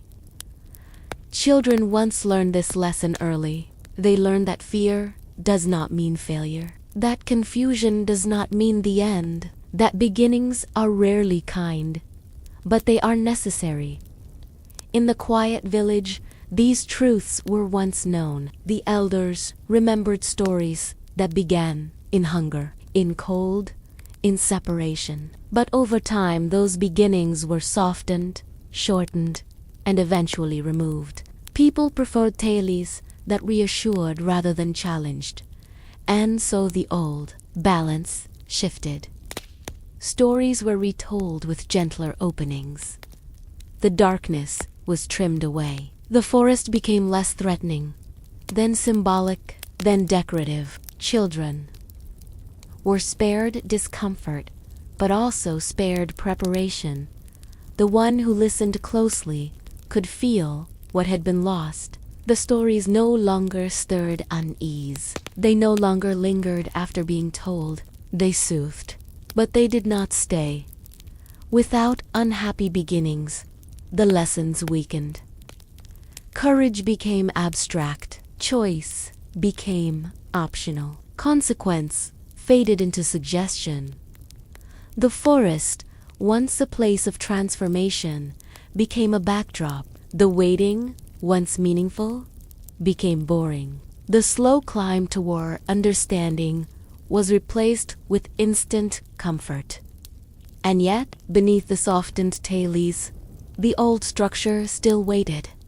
It had not vanished. It had only been buried under reassurance. Because fairy tales were never meant to be happy at first, not because the world is cruel, but because growth begins in uncertainty. And any story that forgets this, forgets the listener as well. The village continued telling its gentler stories, unaware that something essential was missing from their beginnings. The unease that once prepared them for choice had been replaced by calm. The discomfort that once sharpened their attention had been replaced by ease. And somewhere beyond the village, the forest remained unchanged, holding the old patterns, waiting for someone who still remembered why a story must begin in shadow before it can move toward light. The tale does not move forward yet. It pauses here, at the understanding of why happiness was never the starting point, only the distant possibility that gave meaning to every step taken in the dark. The long night where nothing seemed to happen. The long night did not announce itself as important. It arrived like any other, quietly and without ceremony, settling over the village with familiar darkness. Lamps were lit, doors were closed, and the world appeared to arrange itself for rest. To anyone watching from the outside, nothing unusual occurred, and yet, this was the night upon which everything depended. Fairy tales often pause at moments like this, not because the story has run out of movement, but because movement has shifted inward. The long night is where action retreats from the visible world and enters the mind. It is a space of waiting, and waiting is uncomfortable for those who expect progress to always look like motion. In the village, people went to bed believing the next day would arrive unchanged. They trusted the promises that had guided them for years. Assurances that nothing needed attention, that time itself would smooth all concerns. Sleep came easily to most. Dreams were shallow, if they came at all. The night passed over them like a calm, dark river. But there were a few who did not sleep deeply. They lay awake, not anxious, not frightened, simply alert. Their thoughts drifted without urgency, circling familiar questions they could never quite ask aloud. Why did the days feel shorter even when the sun rose at the same hour? Why did memory feel less reliable? As if details slipped away when not actively held. The long night created space for such questions, though it did not answer them.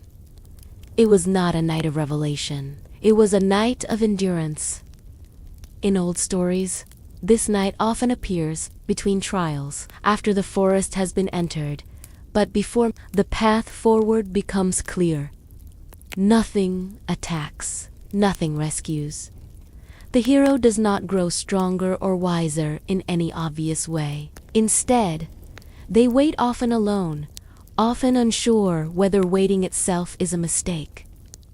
The villagers had forgotten the purpose of such nights. They believed stillness meant safety. They believed that if nothing happened, then nothing was wrong. But fairy tales knew better. They understood that stillness can be a test just as demanding as danger. The forest beyond the village was unusually quiet that night. Not silent, never silent, but restrained, as though holding its breath. Leaves did not stir. Even when the wind passed through higher branches, paths lay undisturbed, their shapes unchanged. The forest was not preparing to act. It was observing. Inside the village, the night stretched. Time felt thicker, slower to move. Hours passed without the usual markers.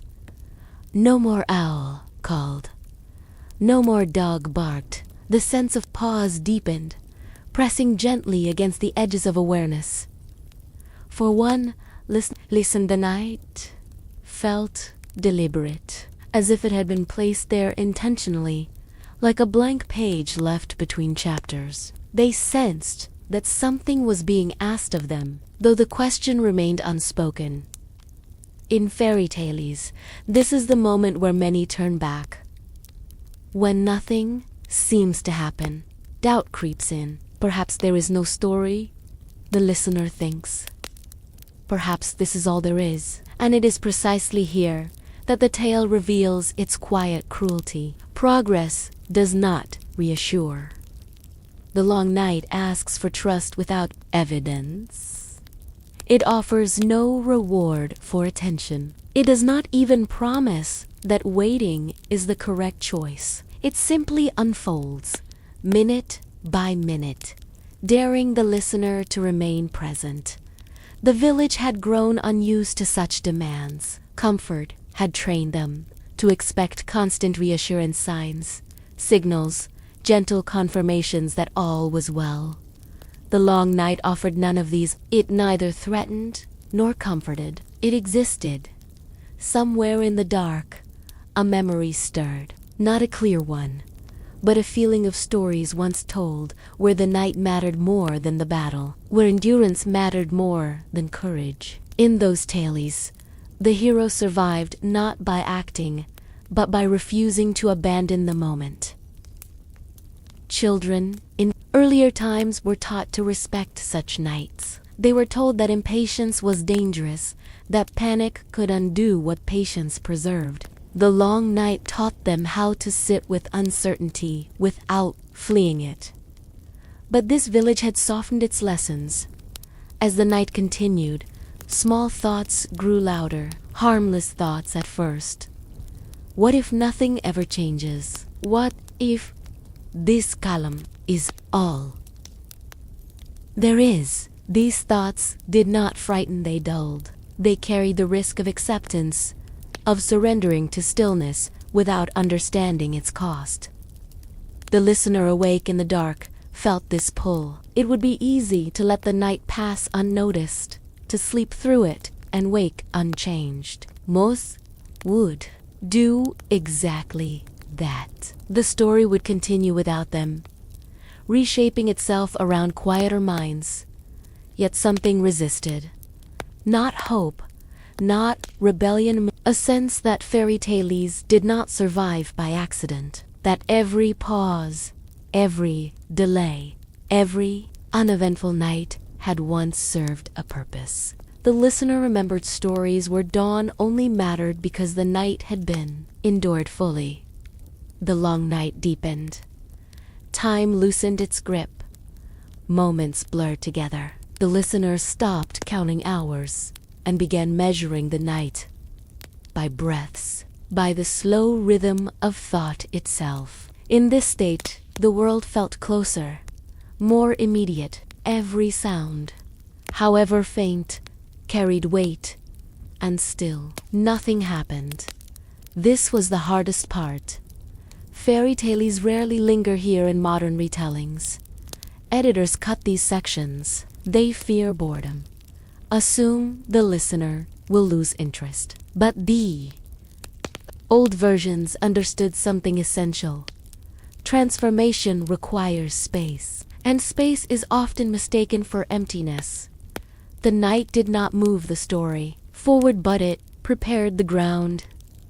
Within the village, the promises that had guided so many lives grew quiet. They did not vanish, but they paused as though uncertain how to speak into such stillness. Their usual reassurances felt unnecessary here. The night was not asking to be soothed. This silence unsettled the listener more than fear ever could. Without comfort to lean on, the mind wandered freely.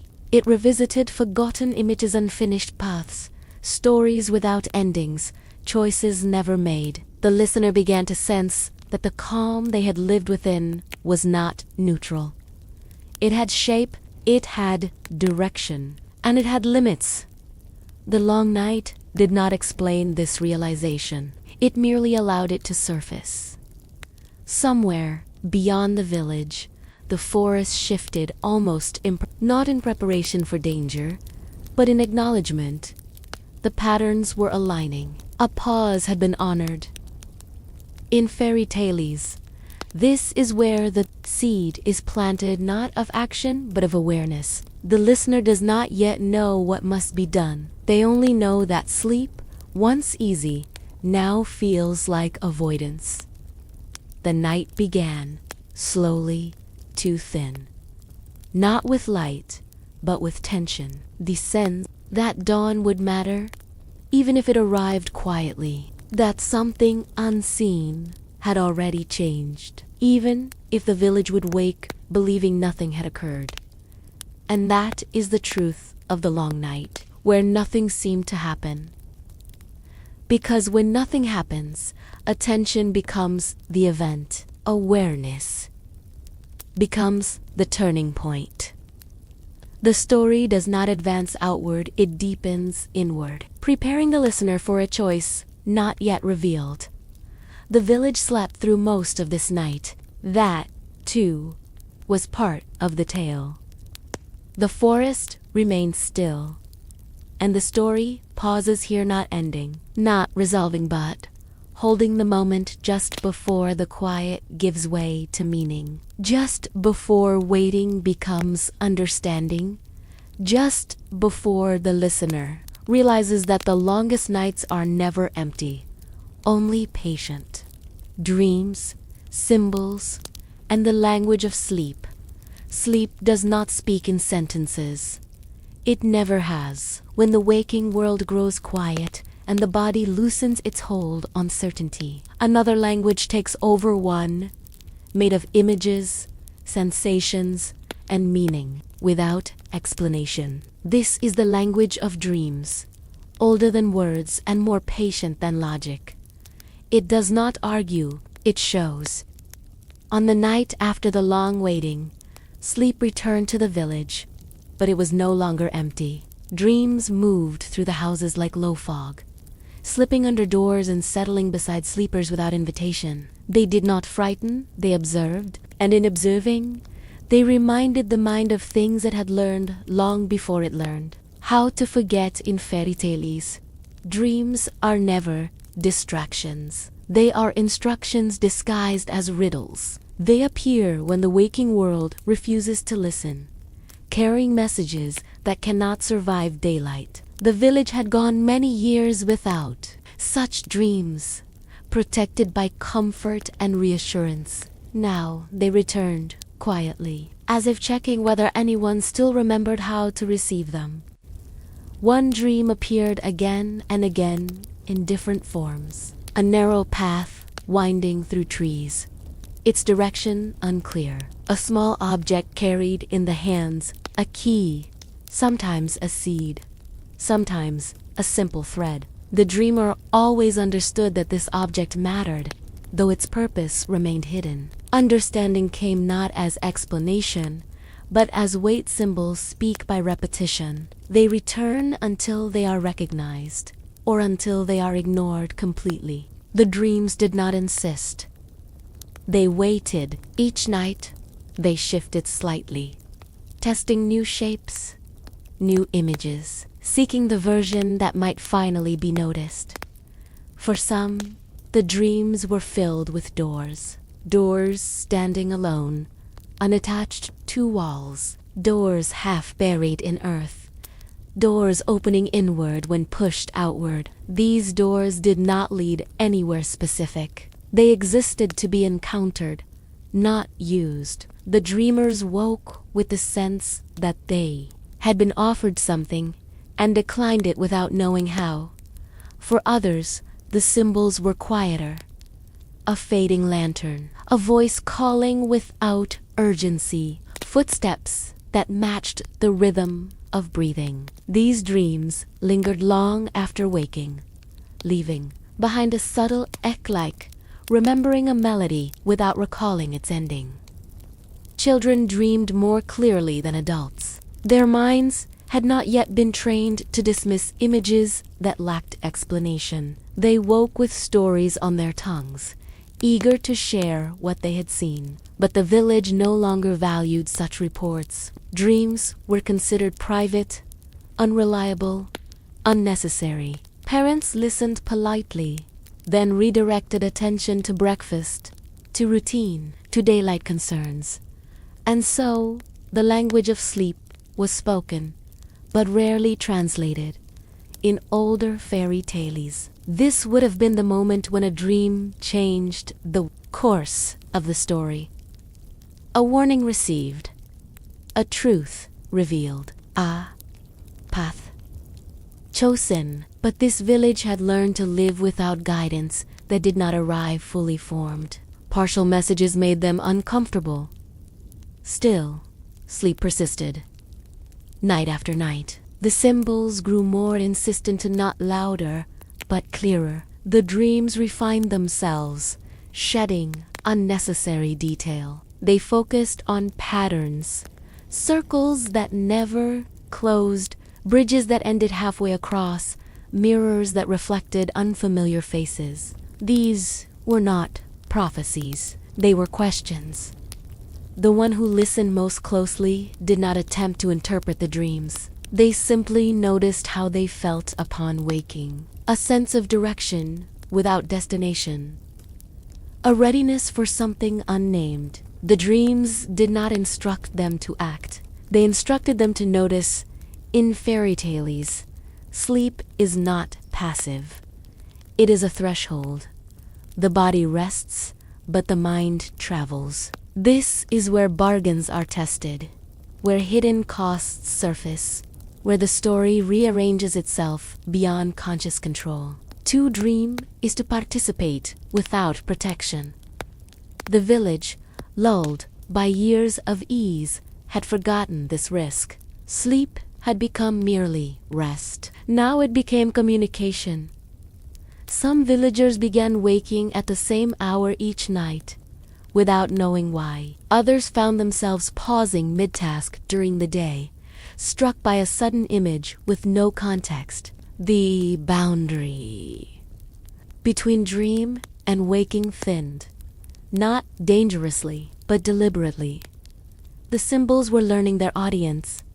Fairy tales often use sleep to bypass resistance. When the waking mind refuses, the sleeping mind listens. It does not demand clarity. It accepts ambiguity. It understands that not all truths arrive ready to be spoken. In one recurring dream, the forest appeared not as a place of threat, but as a map of memory. Trees formed patterns resembling choices once avoided. Clearings marked moments when action could have been taken but wasn't. The dreamer walked through this forest without fear, recognizing it not as something outside themselves, but as a record of their own quiet decisions. These dreams did not accuse, they reflected. The village remained calm by day. No one panicked. No one named the change, but conversations paused more often. People lost their place. Thoughts drifted toward the unspoken. The dreams were working slowly, softening the surface of certainty. In the old stories, this was the stage where symbols prepared the hero for recognition. When the true challenge arrived, it would not feel foreign. It would feel familiar, already rehearsed in sleep. The language of dreams does not explain consequences. It shows possibilities. It places the listener inside the choice without forcing a decision. That freedom is its greatest danger and its greatest gift. The one who listened began to sense that the dreams were not trying to wake them up. They were trying to teach them how to stay awake within sleep, to remember what could be remembered, even when comfort encouraged forgetting. The forest in the dreams grew clearer, its paths less forgiving. Symbols sharpened, the thread became easier to break. The lantern dimmer, the door heavier. These changes did not signal threat. They signaled urgency. And still, the dreams did not end. They waited, patient as the forest itself, trusting that eventually someone would understand that sleep was no longer an escape, but an invitation. The village continued to rest beneath the stars, unaware that its deepest conversations were happening without words, without witnesses, beneath closed eyes and quiet breaths. The story does not move forward yet. It remains suspended here, within the language of sleep where symbols gather meaning, where awareness grows without announcement, and where the dreamer stands just short of recognizing that these images are not about what will happen, but about what can no longer be ignored. What the Brothers Grimm wanted us to notice, what the Brothers Grimm wanted us to notice was never placed at the center of the page. It lived at the edges between events, inside pauses within choices that seemed too small to matter. Their stories were not puzzles to be solved, but patterns to be felt. They trusted the listener to sense what was important without being told where to look. They understood that attention is shaped by discomfort. A smooth story passes through the mind like water through open hands, leaving little behind. But story that unsettles, that withholds reassurance, that allows silence to linger, such a story stays. The Grimms did not fear unease. They cultivated it carefully, knowing its sharpened perception. In their tales, danger is rarely announced. Wolves dress as grandmothers, witches offer shelter. Paths appear safe until they quietly stop leading forward. The warning is not in the threat itself, but in how ordinary the threat appears. The Grimms wanted us to notice how Isaliham borrows the language of kindness. They also wanted us to notice how often the world tests us before we understand that a test is taking place. Their characters are rarely told what matters they discover. It through loss, repetition, and consequence. A choice made casually echoes later with weight. A promise accepted without thought becomes a binding force. What mattered most to the Grimms was not morality as instruction, but morality as experience. They did not say, do this. They showed what happened when someone didn't notice, didn't question, didn't remember. Their stories are not lessons delivered, they are lessons lived. They wanted us to notice that safety is not the absence of danger, but the presence of awareness. Many characters live long stretches of calm before realizing that calm itself can be misleading. The Grimms did not equate peace with goodness. They understood that peace can exist alongside decay, that silence can hide erosion.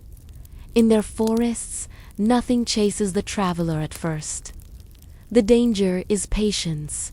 The forest waits. It allows the traveler to walk willingly into confusion. This is intentional. The Grimms wanted us to notice how often we step forward without urgency, trusting familiarity instead of observation.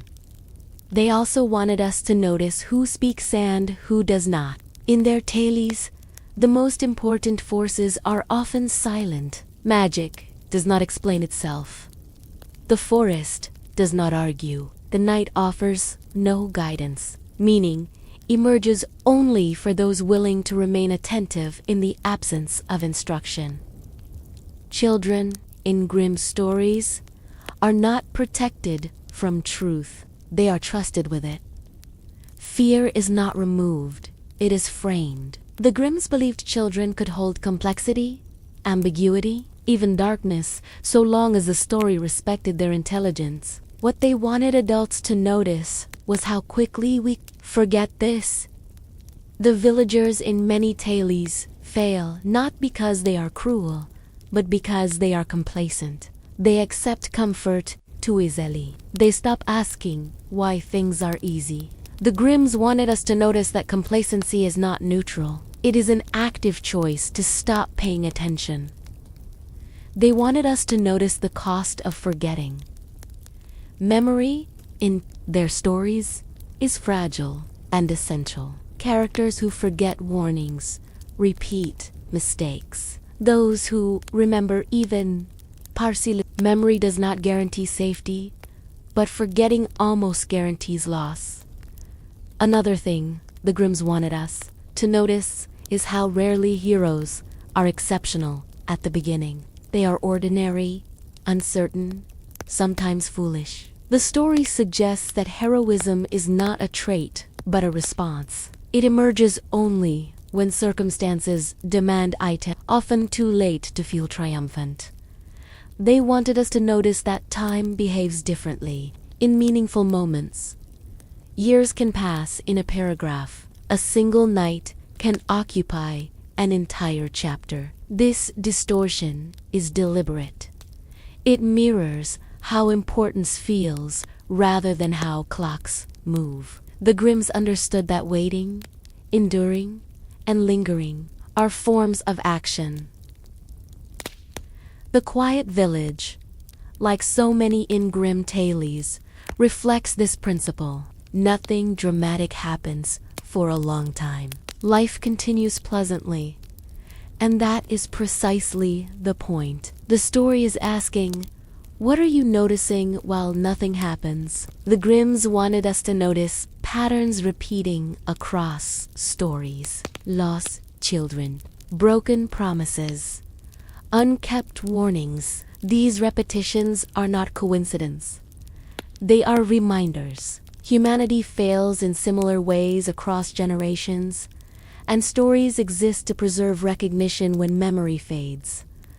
They also wanted us to notice that magic is never neutral. It always comes with conditions, spoken or not. Wishes grant relief, not resolution. Transformations solve one problem and create another. The Grimms wanted us to see that shortcuts rarely lead where we expect.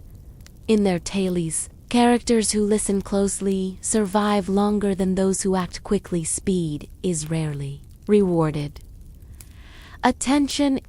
This is a quiet rebellion against the instinct to rush toward answers. The Grimms trusted slowness. They wanted us to notice how often danger arrives through trust rather than force. Invitations are more powerful than threats. Comfort is more persuasive than fear. The most dangerous offers are those that ask nothing. Immediately, the forest in their stories is not evil. It is honest. It reflects the traveler's state of mind. Those who enter distracted become lost. Those who enter alert find patterns. The Grimms wanted us to notice that environments respond to awareness.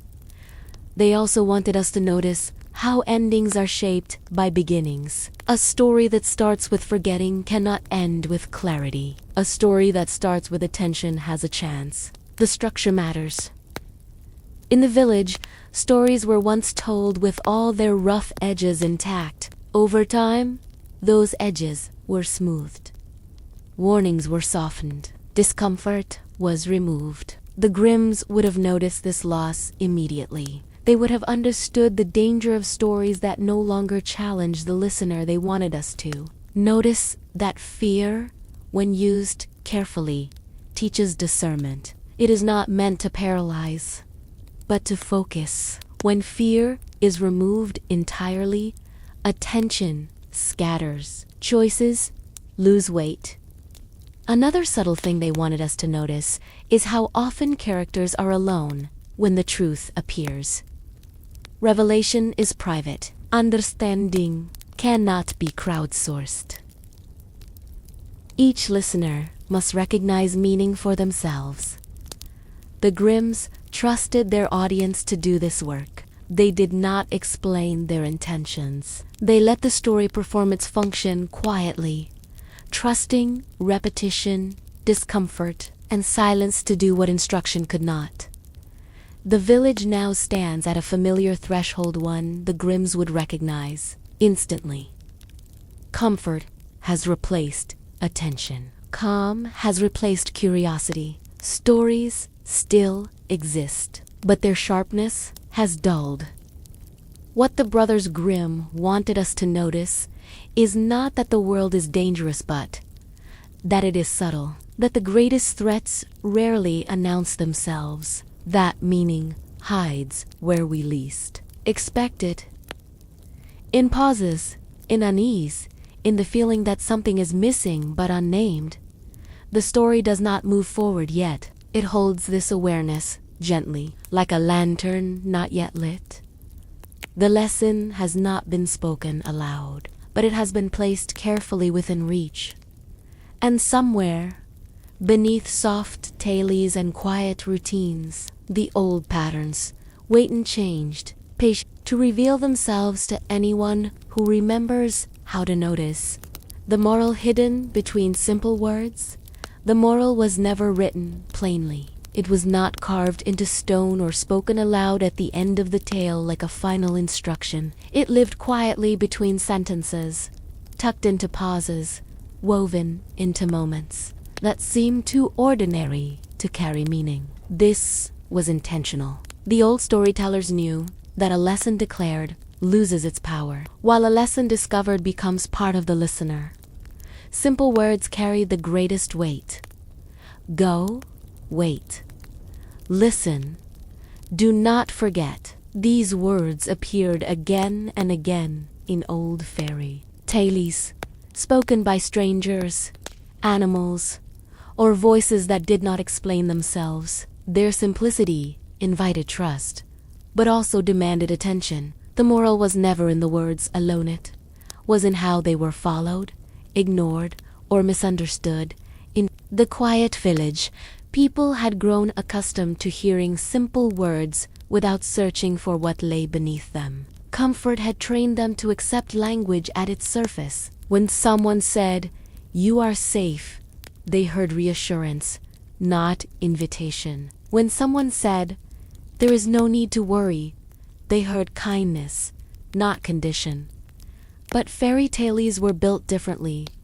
In the old versions, a simple sentence often carried a warning disguised as generosity. Stay on the path. Do not open the door. Return before nightfall. These instructions were not meant to control, they were meant to sharpen awareness. Breaking them was never a moral failure in itself. It was a moment of learning. The moral revealed itself only through consequence. The Brothers Grimm understood that people do not learn by being told what is right. They learn by experiencing what happens when they stop paying attention. That is why their stories feel patient and unforgiving at the same time. They allow mistakes, but they never remove their weight. The moral hidden between simple words often asked uncomfortable questions. Why did you trust so easily? Why did you stop listening? Why did you assume kindness meant safety? These questions were never voiced directly. They echoed silently, long after the story ended. In the village, language had become soft. Words were chosen to soothe rather than to reveal. Instructions became suggestions. Warnings became Over time, people stopped hearing the difference. The space between words, the place where meaning once lived, grew quiet. Fairy tales relied on that space. When a character was told, "Wait here," the moral did not lie in obedience or disobedience alone. It lay in why they waited, in what they noticed while waiting, in whether they understood the cost of leaving. The story did not reward blind obedience. It rewarded awareness. This is why the moral often felt invisible until it was too late. Characters realized what the words meant only after something was lost. A path closed, a promise could not be undone. A return was no longer possible. The moral arrived not as punishment, but as recognition. The village once understood this rhythm. Stories were told slowly, with deliberate simplicity. Elders paused between sentences, allowing the listener's mind to wander into meaning. Silence was part of the lesson. Children learned to sit with uncertainty, to feel the weight of unfinished thoughts, but over time, impatience crept in. People began asking for clearer endings, kinder messages, simpler lessons. Stories were shortened. Ambiguity was removed. The moral, once hidden, was either spelled out or erased entirely. And, in doing so, something essential was lost: the invitation to notice. The moral hidden between simple words was never meant to comfort. It was meant to prepare. In the old tales, morality was not about good behavior. It was about discernment, about recognizing patterns, about understanding that every offer carries intention and every silence carries meaning. The moral taught listeners how to move through a world that does not explain itself. This was especially true in moments of ease. When life felt gentle, the moral mattered most. Fairy tales warned that comfort could dull attention faster than fear. A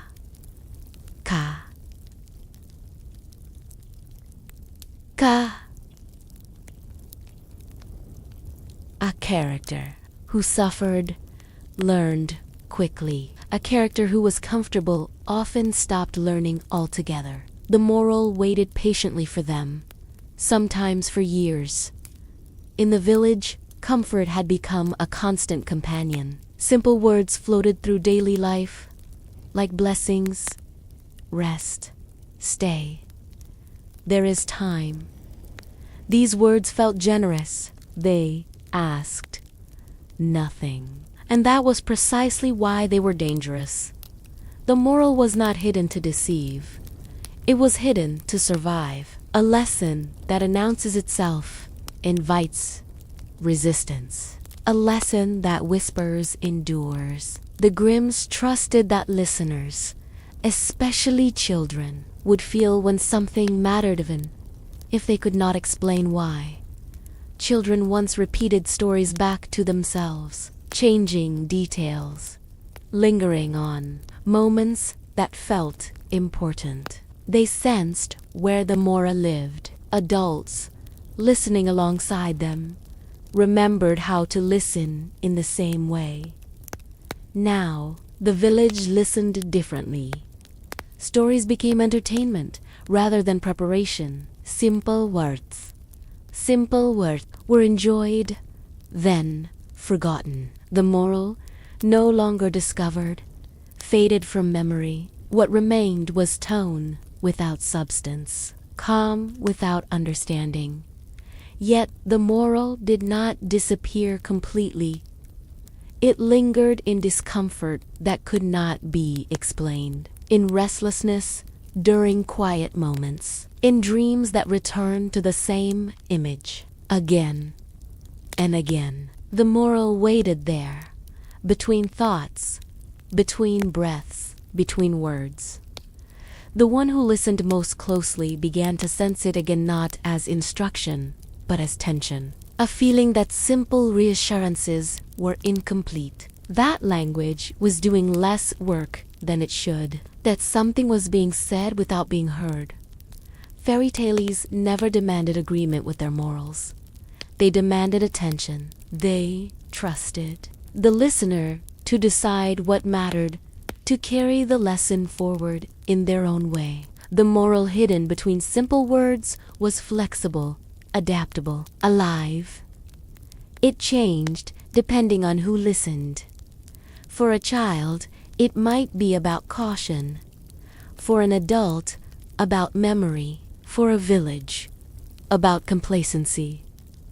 The moral did not impose itself. It responded.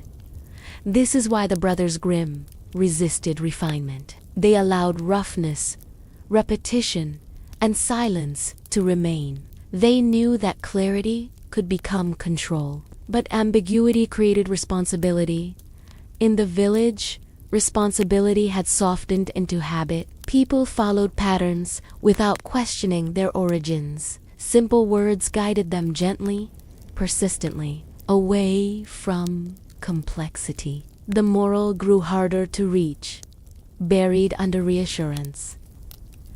Still, it waited. The forest beyond the village held many simple signs, bent branches, narrowing paths, sudden clearings. None of these explained themselves. They required interpretation. The mora of the forest was the same as the mora of the tales. Pay attention. Those who walked without noticing learned nothing. Those who noticed without acting learned little. Those who noticed and remembered began to change, slowly and without announcement. The moral hidden between simple words was never meant to be collected like a prize. It was meant to be carried, sometimes uncomfortably, into the next choice, the next pause, the next moment of ease. The story does not reveal the moral fully yet. It cannot. A moral revealed too soon loses its shape. Instead, it rests here, between sentences, between thoughts, waiting for the listener to lean in, not for answers, but for awareness. The village continues its quiet routines. Words are spoken kindly. Life remains gentle. And somewhere beneath the surface of language, the old moral waits unchanged, unfinished, ready to emerge when someone finally listens, not just to what is said, but to what is missing. How children once learned lessons through fear, long before fear was treated as something to be removed, softened, or apologized for. It was understood as a teacher, not a cruel one, not a reckless one, but a patient guide that spoke in caution, rather than comfort. Children were not shielded from fear in those days. They were introduced to it slowly, deliberately, through stories that knew exactly how much darkness a young mind could hold. Fear was never the lesson itself. It was the doorway. When elders told fairy tales by firelight, their voices lowered not to terrify, but to focus attention. Children leaned closer, not because they were afraid to miss the ending, but because they sensed something important was being shared. Fear sharpened listening. It slowed the restless body. It made the story feel real enough to matter. In those stories, danger was rarely sudden. It approached gradually through warnings ignored, paths abandoned, promises accepted too easily. Children learned that fear did not erupt without cause. It arrived after small choices, after moments when attention drifted. This taught them something essential. Fear was not random. It followed patterns. A child who heard of a forest that swallowed the careless learned to watch the edges of paths. A child who heard of strangers offering sweets learned to weigh kindness against intention. These lessons were not explained. They were felt. Fear anchored them in memory where comfort never could.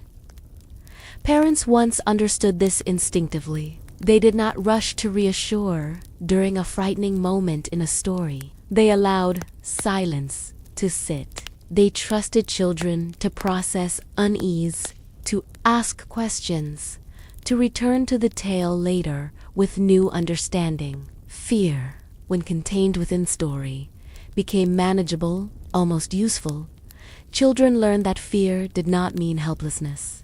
In fairy tales, fear often appeared just before choice. A door creaked open, a path narrowed, a voice whispered an offer. The child listener learned to recognize these moments as important, not fear marked significance.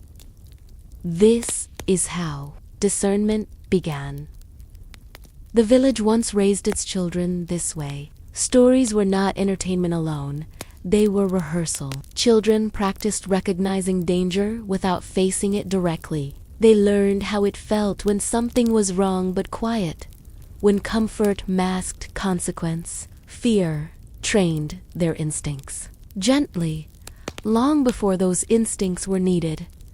In these tales, the child who survived was not always the bravest or strongest. Often, it was the one who listened, the one who remembered a warning, the one who hesitated when something felt too easy. Fear taught children that hesitation could be wisdom. Over time, however, fear gained a reputation it did not deserve. As the village grew calmer, more predictable, fear began to feel unnecessary. Adults remembered only their own discomfort, not the clarity fear once gave them. They mistook unease for harm. Stories were softened.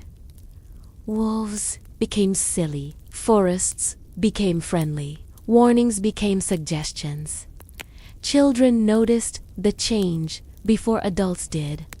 The stories no longer lingered in the mind. They ended cleanly, without weight. Fear no longer appeared, and with it went the quiet lessons that had once followed. Children listened politely, then forgot. The tales no longer demanded anything of them. What was lost was not fear itself, but what fear carried. Without fear, danger lost its shape. Without darkness, light lost contrast. Children raised on comfort alone struggled to recognize moments that required caution. Everything felt equally safe or equally meaningless. The world became flat.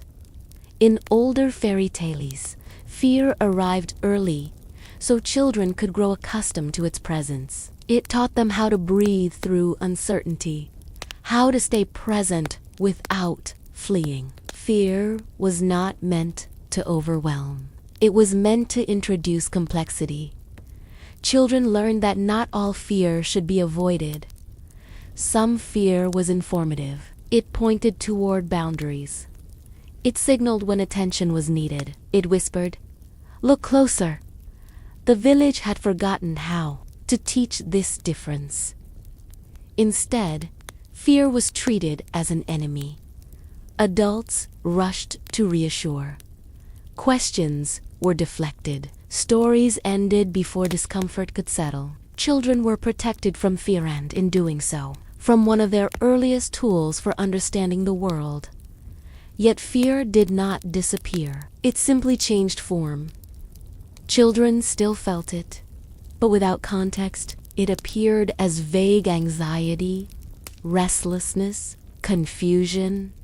Without stories to contain it, fear felt personal rather than instructive. Something was wrong, but they could not name it.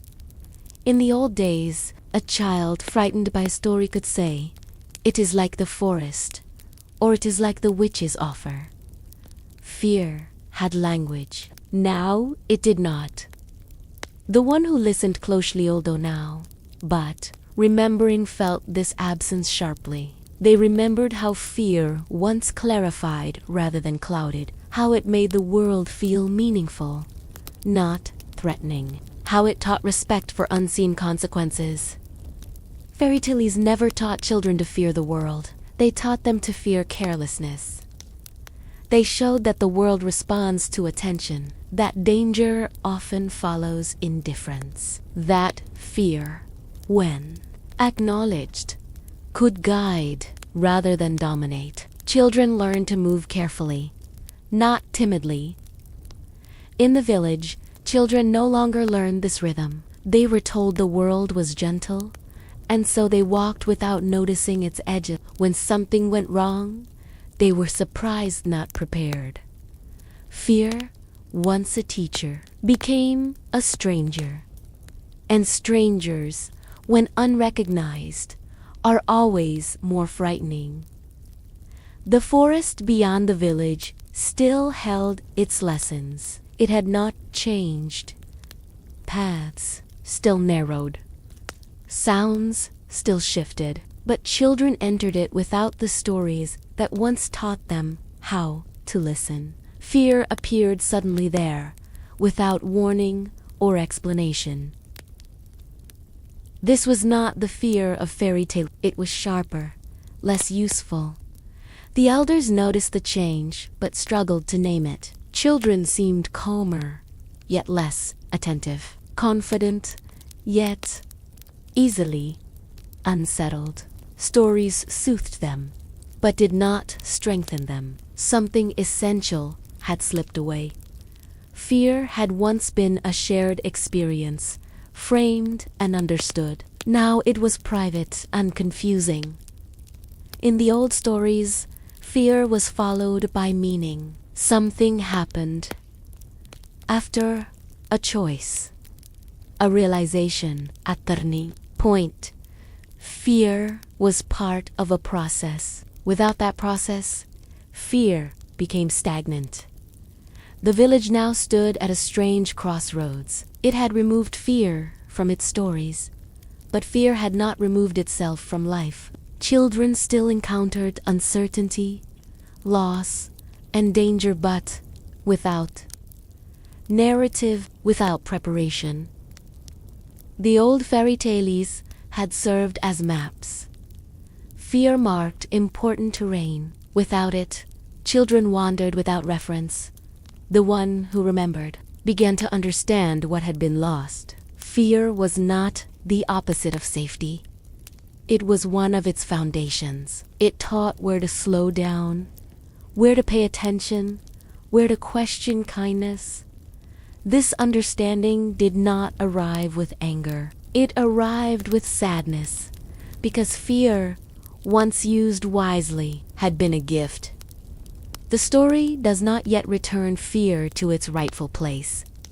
It cannot be forced. Lessons taught through fear must be offered, not imposed. The village has not yet remembered how to tell such stories again. For now, fear waits patient, misunderstood, holding its old shape just beyond the edge of comfort, waiting for a moment when a story will once again allow it to speak, not to harm, but to teach.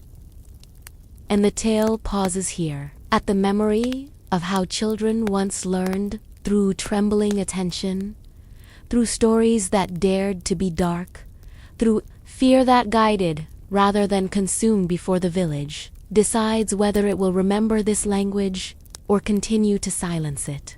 The ending that doesn't. They rush to end an ending that does not rush is often mistaken for hesitation. Readers expect closure. Listeners wait for resolution. And yet the oldest fairy tales resist that impulse. They slow down precisely when impatience grows strongest.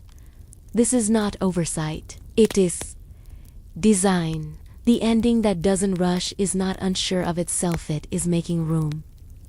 In the quiet village, people had grown accustomed to quick conclusions. Problems were resolved neatly. Stories ended cleanly. Comfort arrived on time. But the tales that endured longest were never like this. They lingered. They allowed the listener to remain inside uncertainty a little longer than felt polite. And in doing so, they taught something essential. That meaning needs space to settle. Old storytellers understood that an ending reached too quickly feels borrowed. It belongs to the teller, not the listener. But an ending that slows, that hesitates, that leaves threads visible. This kind of ending invites participation. It asks the listener to stay awake. In fairy tales, the final danger is rarely dramatic. There is no final roar, no sudden triumph. Instead, there is waiting, a return walk, a quiet morning. After a long night, the story eases forward, refusing to declare itself finished. The hero does not immediately celebrate. The world does not instantly heal. This is where modern retellings often fail. They rush to reassurance.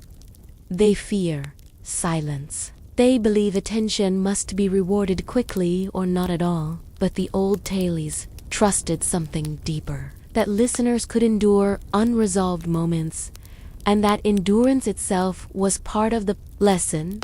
In the village, this patience had been forgotten.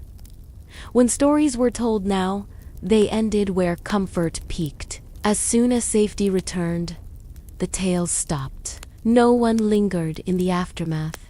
No one asked how the experience changed the traveler or whether the forest truly released them. The ending arrived like a door closing firmly, leaving no gap. But the ending that doesn't rush to end behaves differently. It opens slowly, like a clearing after trees thin. It allows the listener to step forward at their own pace. It does not insist on applause or relief. It waits to be understood. In older fairy tales, after the danger passed, there was often a stretch of quiet. Characters returned home but did not immediately resume their old lives. Something felt altered, though it could not yet be named. The storyteller allowed this feeling to exist without explanation. This space was not empty, it was reflective. The village once knew how to sit in such moments. People listened without interrupting. They allowed discomfort to remain unresolved. Children sensed that the story was still working on them, even though the plot had slowed. The ending was not appointed, was a process. The one who listened most closely now could feel this absence. Stories no longer left echoes. They ended and disappeared. There was no lingering question, no quiet pressure to reconsider choices. The ending arrived, and with it, forgetting. But fairy tales were never meant to be forgotten easily. An ending that doesn't rush holds tension gently. Like a final note, sustained longer than expected. It asks, what will you do with what you've heard? It does not answer this question. It trusts the listener to carry it forward in the forest. Such endings were common. A traveler might leave the trees behind, but the forest did not vanish. It remained visible at the edge of the path, reminding them that what they had experienced could not be undone. The ending acknowledged continuity rather than closure.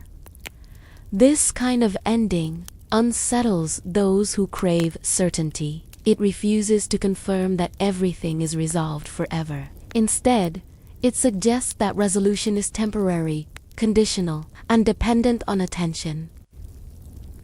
The village had come to fear this ambiguity. It preferred certainty over truth. Stories were shaped accordingly. Endings were tightened. Loose threads were cut. Silence was avoided. Yet silence is where the ending truly lives. In the oldest tale, the final moments were often quiet enough to feel anticlimactic. The hero returned. The village resumed. Life went on. And that was precisely the point. The story did not end because life did not end. The listener was meant to recognize themselves in this continuation. An ending that doesn't rush allows transformation to reveal itself slowly. It does not announce change, it lets it be. Felt. The listener notices, days later, that something has shifted. A new caution, a deeper patience, a sharpened awareness. The village no longer trusted listeners to make this discovery on their own. Instead, endings were simplified. Happiness was declared. Lessons were summarized. Meaning was packaged neatly and delivered. The story stopped doing its quiet work. The one who remembered old endings felt the loss keenly. They recalled how stories once stayed with them, resurfacing unexpectedly during ordinary moments. How an ending unfinished in words could finish itself in thought. The ending that doesn't rush to end also respects grief. It acknowledges that not everything broken is repaired within the span of a tale. Some losses remain. Some changes cannot be reversed. The ending does not hurry to deny this reality. In fairy tales, this honesty is subtle but consistent. A character may survive, but they are not unchanged. They may return, but not to the same life. The ending leaves room for mourning what cannot be restored. This kind of ending teaches patience with complexity. It shows that closure is not the same as healing. That moving forward does not always mean moving on. The village, wrapped in comfort, had forgotten how to hold such truths. It wanted endings that soothed, not endings that lingered. It wanted stories that tucked it in and turned out the light. But the old tales wanted the listener to stay awake just a little longer. The forest, ever patient, understood this. It did not hurry travelers out. It did not collapse behind them once crossed. It waited at the edge of memory, ready to be re-entered when attention returned. An ending that doesn't rush mirrors this patience. It does not close the door. It leaves it ajar, allowing air, doubt, and possibility to pass through. The one who listened could feel the story approaching this kind of ending, not arriving approaching. The pace had slowed. Events mattered less than awareness. The pressure to conclude had eased. This was unfamiliar territory for the village. Some felt restless, others felt relief, without knowing why. The ending was no longer something to reach, was something to inhabit. In the old tradition, this was the moment when storytellers would lower their voices, not to signal completion, but to signal care. They trusted silence to carry what words could not. The ending that doesn't rush to end also resists ownership. It does not belong solely to the teller. Once spoken, it becomes shared, interpreted differently by each listener. It adapts, reshapes itself, continues beyond the telling. This is why such endings endure. They are not finished products. They are beginnings disguised as conclusions. The village, standing on the edge of this slower ending, did not yet recognize it. Many expected something decisive to happen, an announcement, a revelation, a final act. They waited for the story to do something. But the story was already doing what it needed to do. It was creating space. Space for reflection, space for discomfort, space for choice. The ending was not withholding resolution, it was preparing the listener to carry responsibility beyond the tale. This kind of ending requires trust. Trust that the listener will not abandon the story simply because it does not hurry. Trust that meaning will grow in the quiet. The Brothers Grimm trusted this. The old storytellers trusted it. They knew that the deepest endings unfold long after the final words are spoken. The village had not yet remembered this trust. It stood at the threshold, uncertain, accustomed to speed. The ending slowed anyway, indifferent to impatience. And so the story rests here, not complete, not resolved, not ready to release its final weight. It lingers deliberately, like twilight that refuses to become night, like a breath held gently rather than forced out. The ending does not rush because it is waiting for the listener to arrive fully. And the tale remains open, stretched across. This pause, allowing awareness to catch up with experience, allowing meaning to form without command, knowing that only an ending willing to wait can truly change what comes after. What remains after the story is finished. When a story ends, most of the world believes it is gone. The words have been spoken, the plot has been resolved, the pages are closed. The villagers return to breakfast, to work, to daily routines, convinced that what was said exists only in memory, faint and fleeting. Yet in the quiet spaces that follow, something lingers, a residue of thought, feeling, and pattern that refuses to be dismissed. What remains after the story is finished is never the story itself. It is something subtler, an echo in the mind, a faint tension beneath ordinary moments, a sense that the world is slightly larger, stranger, or more fragile than it had seemed before. Fairy tales were crafted with this understanding. They were never simply entertainment. They were gifts disguised as narratives, and their impact lived long after the last sentence. In the village, after the children had heard a tale, they did not always speak of it. They did not always act immediately upon its lessons. Sometimes the story simply folded into silence, as if it were part of the air itself. But in the corners of bedrooms, in the spaces between breaths, in the moments when no one was looking, the story's presence was palpable. It influenced choice, perception, and attention without demanding recognition. The residue is rarely dramatic. It is rarely obvious. A story may have ended with the hero's return, the villain's defeat, or the forest left behind, but what remains is rarely that tidy.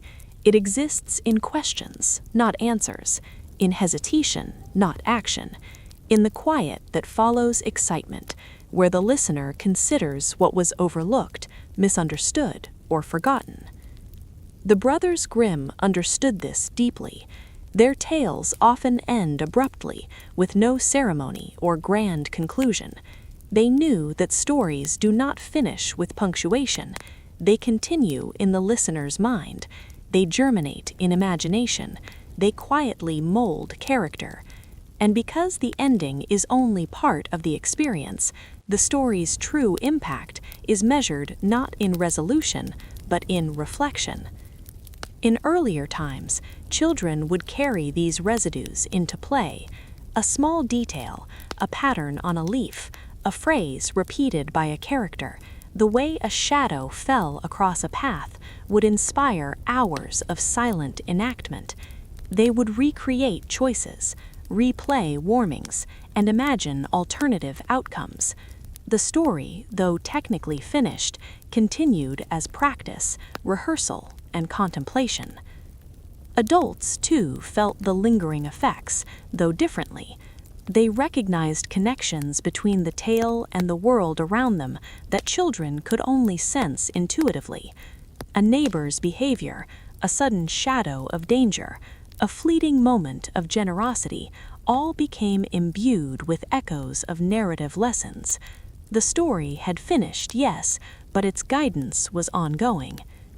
Some elements remain in memory almost physically: the path through the forest, the creaking of a door, the whisper of an unseen voice. They imprint themselves in ways that ordinary events do not. Even the simplest details, repeated in the mind, form mental maps for decision-making. Fairy tales, in this sense, act as rehearsal spaces for life's complexity long after the plot has concluded. The moral of a tale is never entirely gone. It may hide beneath sleep, under casual conversation, or in the unconscious mind. When a choice must be made, a warning must be heard, or a temptation avoided, the story quietly reasserts itself. A character's caution becomes instinctual. A warning becomes a lens for observation. What was learned is rarely explicit, but its presence is undeniable. In the village, after generations of listening, a strange pattern appeared. Even as adults sought to shorten and simplify stories, the residue remained. Children who heard trimmed versions still noticed gaps and irregularities. They asked questions that adults had not anticipated. They hesitated in moments that felt familiar from stories. They observed carefully what had once been invisible. The stories were gone in form, but not in influence. What remains is also a question, a spark of curiosity, an inclination to wonder, a small unease that demands attention. It is this question that transforms the ordinary into the extraordinary, the daily into the reflective, and the familiar into the mysterious. A story finished is not a story dead. It is a story paused, waiting for engagement. Sometimes what remains is the story's silence. The end of a tale leaves gaps deliberately, spaces into which listeners project their fears, hopes, and imagination. These gaps are not flaws, they are invitations. A forest that suddenly ends, a hero who returns quietly, a warning that is not repeated. These absences teach the listener to notice. They teach patience, discernment, and awareness. Memory plays a crucial role in what remains. Recollection is never perfect, and the distortion of details allows the tale to adapt to each listener. A child may remember the forest differently from an adult, but the moral echoes similarly. The story's residue is flexible, responsive to the mind that holds it. Its impact evolves with time and reflection. Even when a story is retold, altered, or abbreviated, what remains of the original narrative can assert itself unexpectedly. A line from one version may trigger the resonance of a forgotten warning. A symbol may reappear in play, dream, or decision-making. The tale continues to shape perception even when its spoken form is incomplete or changed. In the quiet village, some children would awaken at night, unsettled without knowing why. A shadow reminded them of a character's fear. A gust of wind echoed a story's caution. Even the rhythm of sleep carried subtle patterns learned from tales long finished. The narrative's influence was embedded in sensation as well as thought. Fairy tales taught this instinctively. They understood that lessons often endure best when they are subtle, indirect, and mediated through feeling rather than direct instruction. What remains is the interiorization of consequence, the internal rehearsal of choices, and the rehearsal of awareness itself. Adults often fail to notice this lingering power.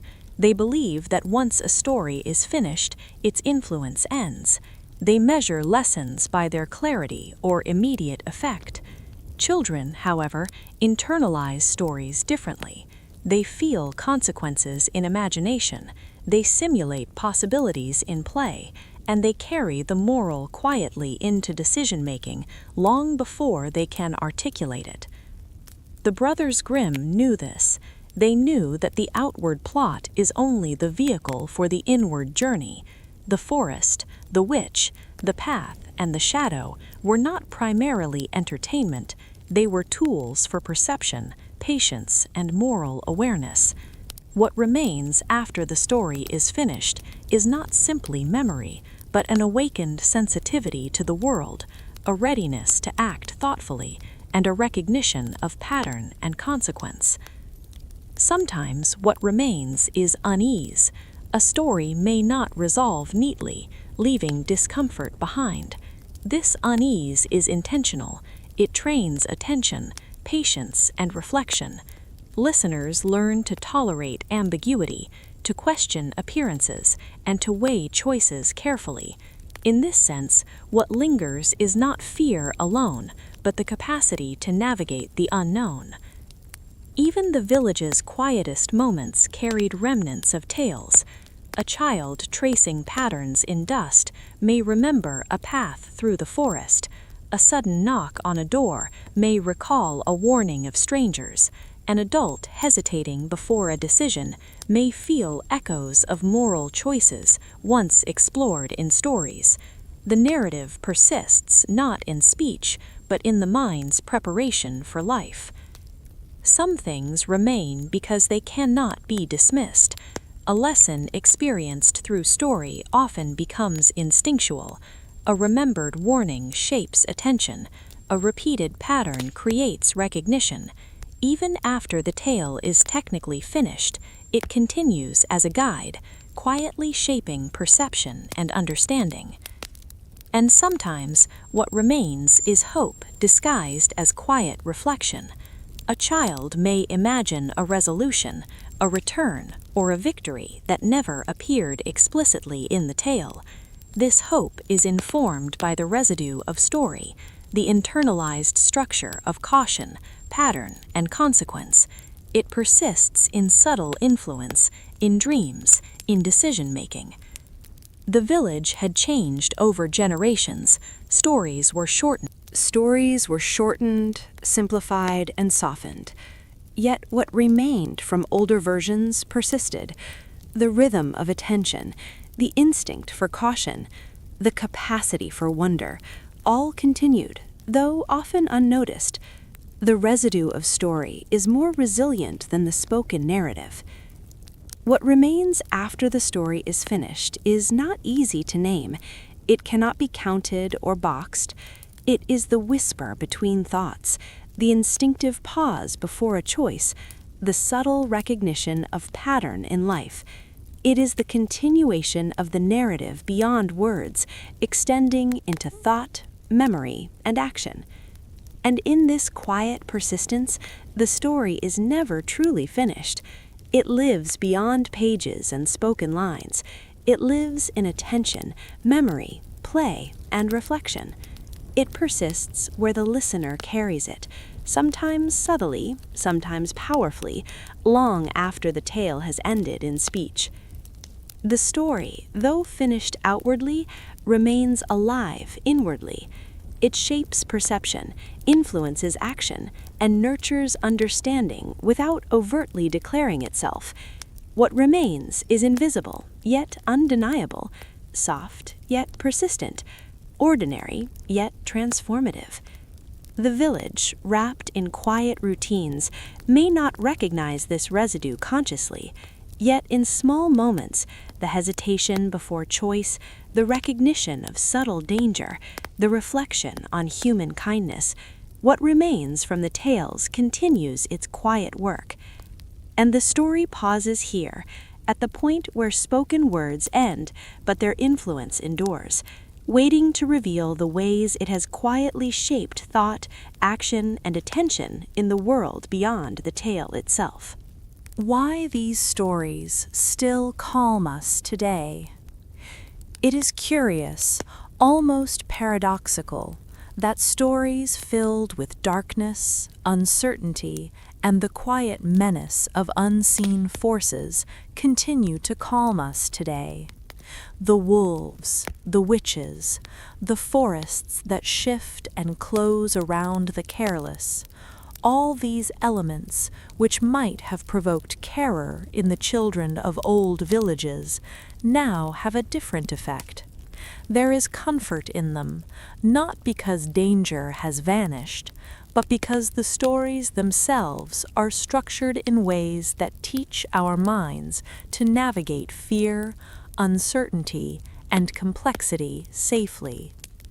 The calming effect is rooted in rhythm and predictability. Even when plots twist and threats appear, fairy tales move according to patterns that the listener can anticipate without being explicitly told. The rise and fall of tension, the recurrence of repeated warnings, and the careful spacing of suspense all create a kind of cognitive choreography. The mind recognizes the rhythm and, in recognizing it, feels order amid apparent chaos. These stories have survived for centuries, partly because of this structure. Danger is never arbitrary. Threats are framed carefully, approaching gradually, and often disguised as kindness or normality. This teaches the listener that danger is manageable, that attention is protective, and that understanding can be found if one listens carefully. The mind learns to anticipate outcomes, to recognize patterns, and to navigate tension, and in doing so, it is calmed. Even when the stories involve misfortune or tragedy, they do so with a deliberate balance. Resolutions are seldom perfect, but they often carry justice, restoration, or insight. The discomfort of fear is tempered by moments of triumph or understanding, creating a space where the listener can feel tension and relief in measured doses. The brain, sensing that danger is temporary and controlled within the story, relaxes while still engaged. The narratives also employ repetition in ways that soothe. Children and adults alike find comfort in repeated motifs, repeated phrases, and recurring scenarios. The repetition signals that the world, while mysterious and sometimes dangerous, is governed by rules. The predictability within unpredictability is calming, a soft structure beneath the surface of the unknown. Language plays a role as well. The simple words of these tales, short sentences, direct warnings, and repeated phrases create a sense of stability. Complexity is present, but it is wrapped in clarity. The mind finds familiar anchors amid the strangeness. Even when forests shift, paths vanish, or shadows appear, the words themselves provide a scaffold on which comprehension can rest. Another element of the calming effect is the containment of experience. In fairy tales, fear, danger, and consequence are bounded by the story's framework. Listeners can experience suspense and tension vicariously, knowing that they are not truly at risk. The story is a safe rehearsal for understanding complexity and uncertainty. This makes it possible to engage with powerful emotions while remaining secure, which, paradoxically, produces calm. The archetypal characters contribute to this effect as well. Heroes, villains, and helpers are recognizable and often predictable. Children and adults alike can quickly discern roles and likely outcomes. This predictability does not remove intrigue, it enhances it by providing reference points. The mind can anticipate certain patterns while remaining open to surprise, which generates a controlled engagement with tension rather than chaotic fear. The physicality of these stories matters too. Many fairy tales involve tangible, sensory elements: a creaking door, the rustle of leaves, a glowing lantern. These elements ground the listener in a world that is comprehensible and tactile. Even in dreams, the familiarity of these symbols creates reassurance. The forest is dangerous, but it is navigable. The witch is threatening, but her behavior follows recognizable rules. Safety exists within structure, even amid peril. In modern life, where stimuli are constant and attention is fragmented, these stories offer a rare, sustained engagement. Listening to a fairy tale allows the mind to slow down, to focus on one narrative at a time, and to navigate tension in a contained space. The slow unfolding of suspense mirrors cognitive processes, training patience and attention. The calming effect arises not from absence of challenge, but from mastery within challenge. These stories resonate because they are timeless. The dangers they describe, deception, greed, carelessness, naivete, remain relevant. The lessons about attentiveness, trust, and consequence still apply. The mind, sensing that the narratives are meaningful and applicable, relaxes because the learning is engaging, but not immediate or forced. There is no panic, there is preparation. The stories prepare us without alarming us, and that preparation is inherently calming. Emotionally, the tales allow for vicarious exploration. Fear, suspense, and curiosity can be experienced safely. The mind knows that the story is bounded. A child feels the tension of a wolf in the forest without real danger. An adult can meditate on moral complexity without immediate consequence. This safe engagement with strong emotion is therapeutic, soothing the nervous system while keeping attention focused. Another aspect is the narrative resolution. While fairy tales rarely conclude with perfect endings, they usually provide a sense of closure or learning. Even when ambiguity remains, it is controlled. The mind is guided gently towards understanding, which creates a balance between uncertainty and comprehension. This controlled resolution is relaxing because it assures the listener that the narrative has purpose, even if not all threads are tied neatly. Memory reinforces the calming effect. These tales are repeated across childhood, often in similar versions, and the repetition creates a sense of familiarity. Familiarity breeds safety. The mind recalls patterns, anticipates plot structures, and derives comfort from predictability within a context that still allows imagination. This blend of surprise and recognition is inherently soothing. The tales also teach coping through metaphor. Real dangers are transformed into symbols: wolves, witches, forests, and magical tests. The mind practices response and discernment without experiencing actual threat. This symbolic rehearsal is calming because it provides mastery and understanding within a protected environment. Listeners can feel tension, predict consequences, and imagine alternatives, all safely. Even modern reinterpretations retain elements of this effect. Animated films, audiobooks, and illustrated versions continue to structure suspense, rhythm, and symbolic danger in ways that the human mind finds satisfying. Though medium changes, the underlying principles, pattern, containment, repetition, and symbolic rehearsal remain intact.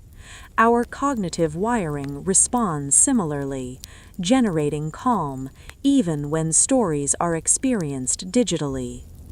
Communal listening also enhances the effect.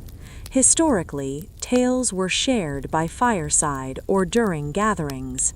This shared experience reduced anxiety. Observing others react safely while engaged in suspense teaches emotional regulation. Even in private listening today, the anticipation of shared cultural knowledge creates a subtle reassurance. Ultimately, these stories calm us because they respect the mind's need for both challenge and safety. They provide tension and release, uncertainty and structure, fear and reassurance. The listener is never passive. Engagement is active but contained. Understanding grows gradually, allowing reflection without overwhelm. This balance between immersion and safety is why fairy tales endure psychologically, emotionally, and culturally. The forest, the witch, the lost child, these elements are calming precisely because they are mastered within story. We engage with risk in a controlled space. The patterns teach attention. The rhythm teaches patience. The symbols teach discernment. Our nervous systems respond by learning that complexity is navigable. The mind, trained through centuries of narrative repetition, relaxes into awareness. Even in moments of stress today, when life seems unpredictable, these tales provide a mental rehearsal space. Listening to a story about the careful navigation of a forest, the cautious engagement with a stranger, or the strategic resolution of conflict reminds us that attention, patience, and discernment can manage uncertainty. This reassurance is calming. It is not the absence of fear, but the mastery of it through narrative. What makes the calmness enduring is the integration of story into imagination. Even after the tale concludes, images, phrases, and symbols linger. The mind continues to play with them, rehearsing responses, imagining alternatives, and recognizing patterns. The tale is over, yet its cognitive and emotional influence persists quietly, extending the effect of calm far beyond the listening moment. These tales still calm us because they train the mind without demanding it. They invite exploration, reflection, and moral reasoning in a safe, structured environment. We anticipate danger, process emotion, and rehearse attention, all within the secure frame of narrative. The mind experiences mastery without real threat, and that experience is profoundly soothing. And so the tales endure. Wolves still prowl, forests still shift, and magical tests still challenge. Yet paradoxically, they calm us because they prepare us, guide us, and teach us how to navigate uncertainty safely. Their structure, rhythm, repetition, and symbolic resonance allow the mind to experience tension, process it, and release it in ways that modern stress rarely permits. Even centuries later, when these stories are whispered at bedtime, read aloud in classrooms, or streamed in digital forms, their calming power persists. The mind recognizes patterns, the heart measures risk safely, and imagination rehearses solutions without danger. Fear is present, but contained. Suspense exists, but is structured. The narrative provides boundaries. and within them, the listener finds peace. These stories continue to calm us today because they offer a controlled rehearsal of life's uncertainties, a safe exploration of emotion, and a structured engagement with moral and practical complexity. They are timeless because they align with human cognition, attention, and emotional processing in ways that modern stimuli rarely match. The story pauses here, at the threshold of awareness and reflection, demonstrating that the very elements which once elicited fear now provide comfort, and that the power of fairy tales lies not in their plots alone, but in the way they train the mind to navigate uncertainty with calm, attention, and measured engagement. A soft goodbye from an old fairy tale. The fire had burned low, casting long, wavering shadows across the walls of the quiet cottage. Outside, the forest whispered with the gentle sigh of the wind, carrying the scent of damp earth and the faint hum of unseen creatures settling in to night. Inside, the children, sleepy-eyed and still, listened to the final words of the tale, the storyteller's voice soft, almost as if it were merging with the night itself. It was a goodbye, but not abrupt or final. There were no grand declarations, no dramatic fanfare. The witch had vanished into the woods, the hero had returned home, and the path through the forest had closed behind them. Yet the story did not end with closure. It lingered, leaving space for reflection, for dreams, for the quiet work of memory. This was the hallmark of an old fairy tale. Endings were soft, like the final note of a lullaby, fading gradually rather than being snapped away. The children felt the story's gentle echo in their chests. They were not afraid, nor were they fully comforted. The tale had held them suspended between suspense and understanding, and now, as it receded, it left a small, luminous pause in their minds. This pause was not emptiness. It was a place to imagine, to wonder, to carry the story beyond the spoken words. The storyteller, an elder whose hands had guided many tales into being, closed the book with reverence. "Remember," she said softly, "the story continues in you, even when it is no longer spoken. You carry it with your choices, your dreams, and your attention to the world." The children nodded, half awake, half adrift, sensing the weight of that quiet instruction without fully understanding its shape. Outside, the forest seemed to respond. Shadows shifted and lengthened, but there was no menace in them, only presence.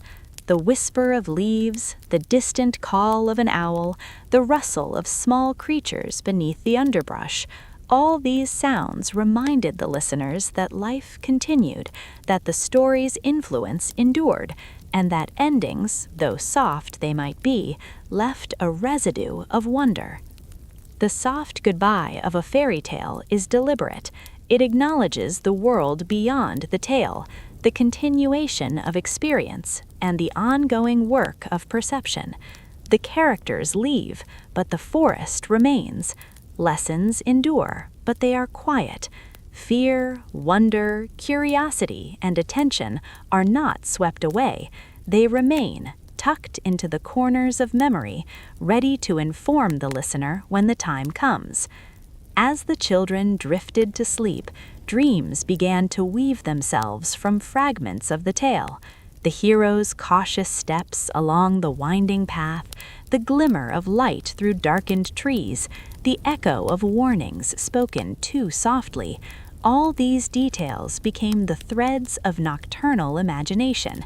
Even in slumber, the story's moral, its rhythm, and its patterns continued to teach. The elder sat silently, watching the rise and fall of the children's breathing. She understood the value of the soft goodbye. It was not about finality, but about continuity. The story's energy would continue to move through the listeners, shaping their perception of possibility, danger, and kindness. It would remind them that caution is wise, curiosity is precious, and attention is a form of care. In the village beyond the forest, the same lesson persisted in countless households, though perhaps unnoticed. Parents, children, and elders alike carried echoes of old tales in their minds. They would recall a line at an unexpected moment, hesitate before a decision because a memory whispered caution, or marvel at a natural wonder with quiet recognition of its metaphorical significance. The soft goodbye extended beyond the night, beyond the words, into the rhythm of daily life. The forest, unchanged yet familiar, held the ultimate witness. It had observed centuries of footsteps, whispers, and laughter. It had concealed danger, offered guidance, and nurtured reflection. And in its patient silence, it reminded those who ventured near that the world, like the story, is not abrupt. It moves in layers, in soft increments, teaching those to listen to notice the subtle, the hidden, and the meaningful. Even as the children slept, the lessons of the tale persisted in ways they would not immediately understand. The hero's caution might later guide a decision, the memory of a misleading path might warn against haste, or the echo of kindness disguised as threat might shape empathy and discernment. The soft goodbye of the story ensured that the learning was subtle, unforced, and internalized at the right pace. The storyteller finally rose, her presence quiet in the dim glow of the last embers. She lingered a moment at the doorway, listening to the nocturnal rhythm of the forest and the soft exhalations of the sleeping children. She felt in that stillness the continuity of the narrative, the way it had entered minds, hearts, and even the subtle rhythms of breath and thought. A tale, she knew, never truly leaves, it only changes its form, becoming a guide in imagination, memory, and perception. And so the story rested in its soft goodbye, not with a period of absolute finality, but with a gentle pause that invited continuation, reflection, and quiet engagement.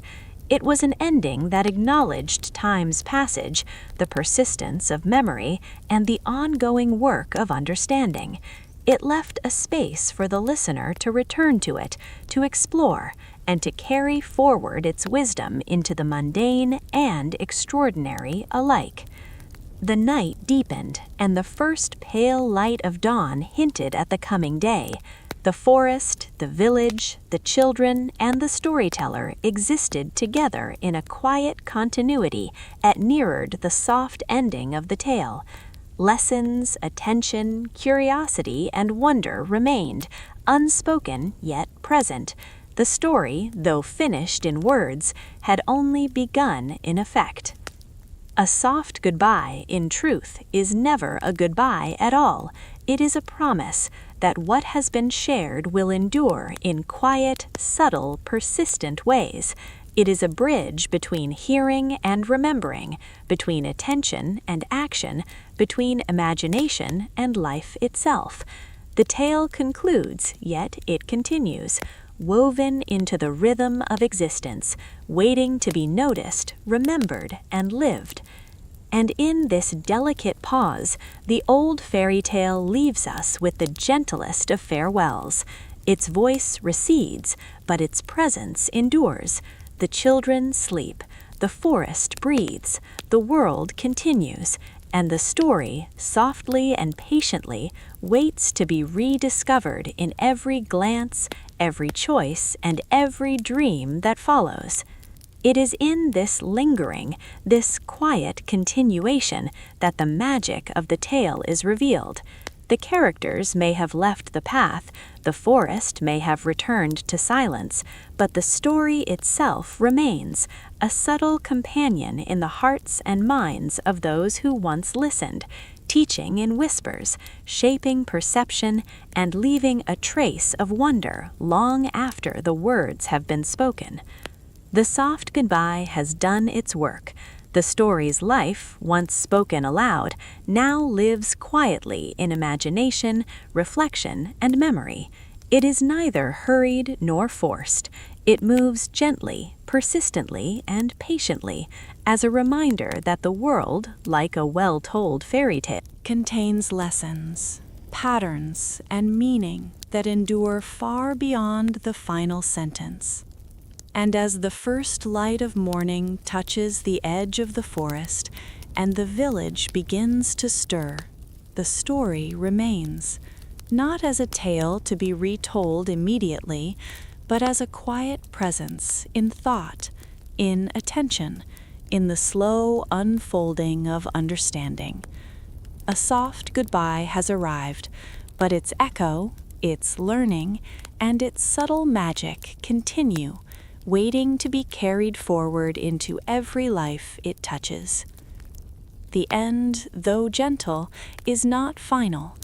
It is an invitation to remember, to notice, and to carry forward the quiet wisdom of an old fairy tale, tucked carefully into the spaces between words, actions, and dreams.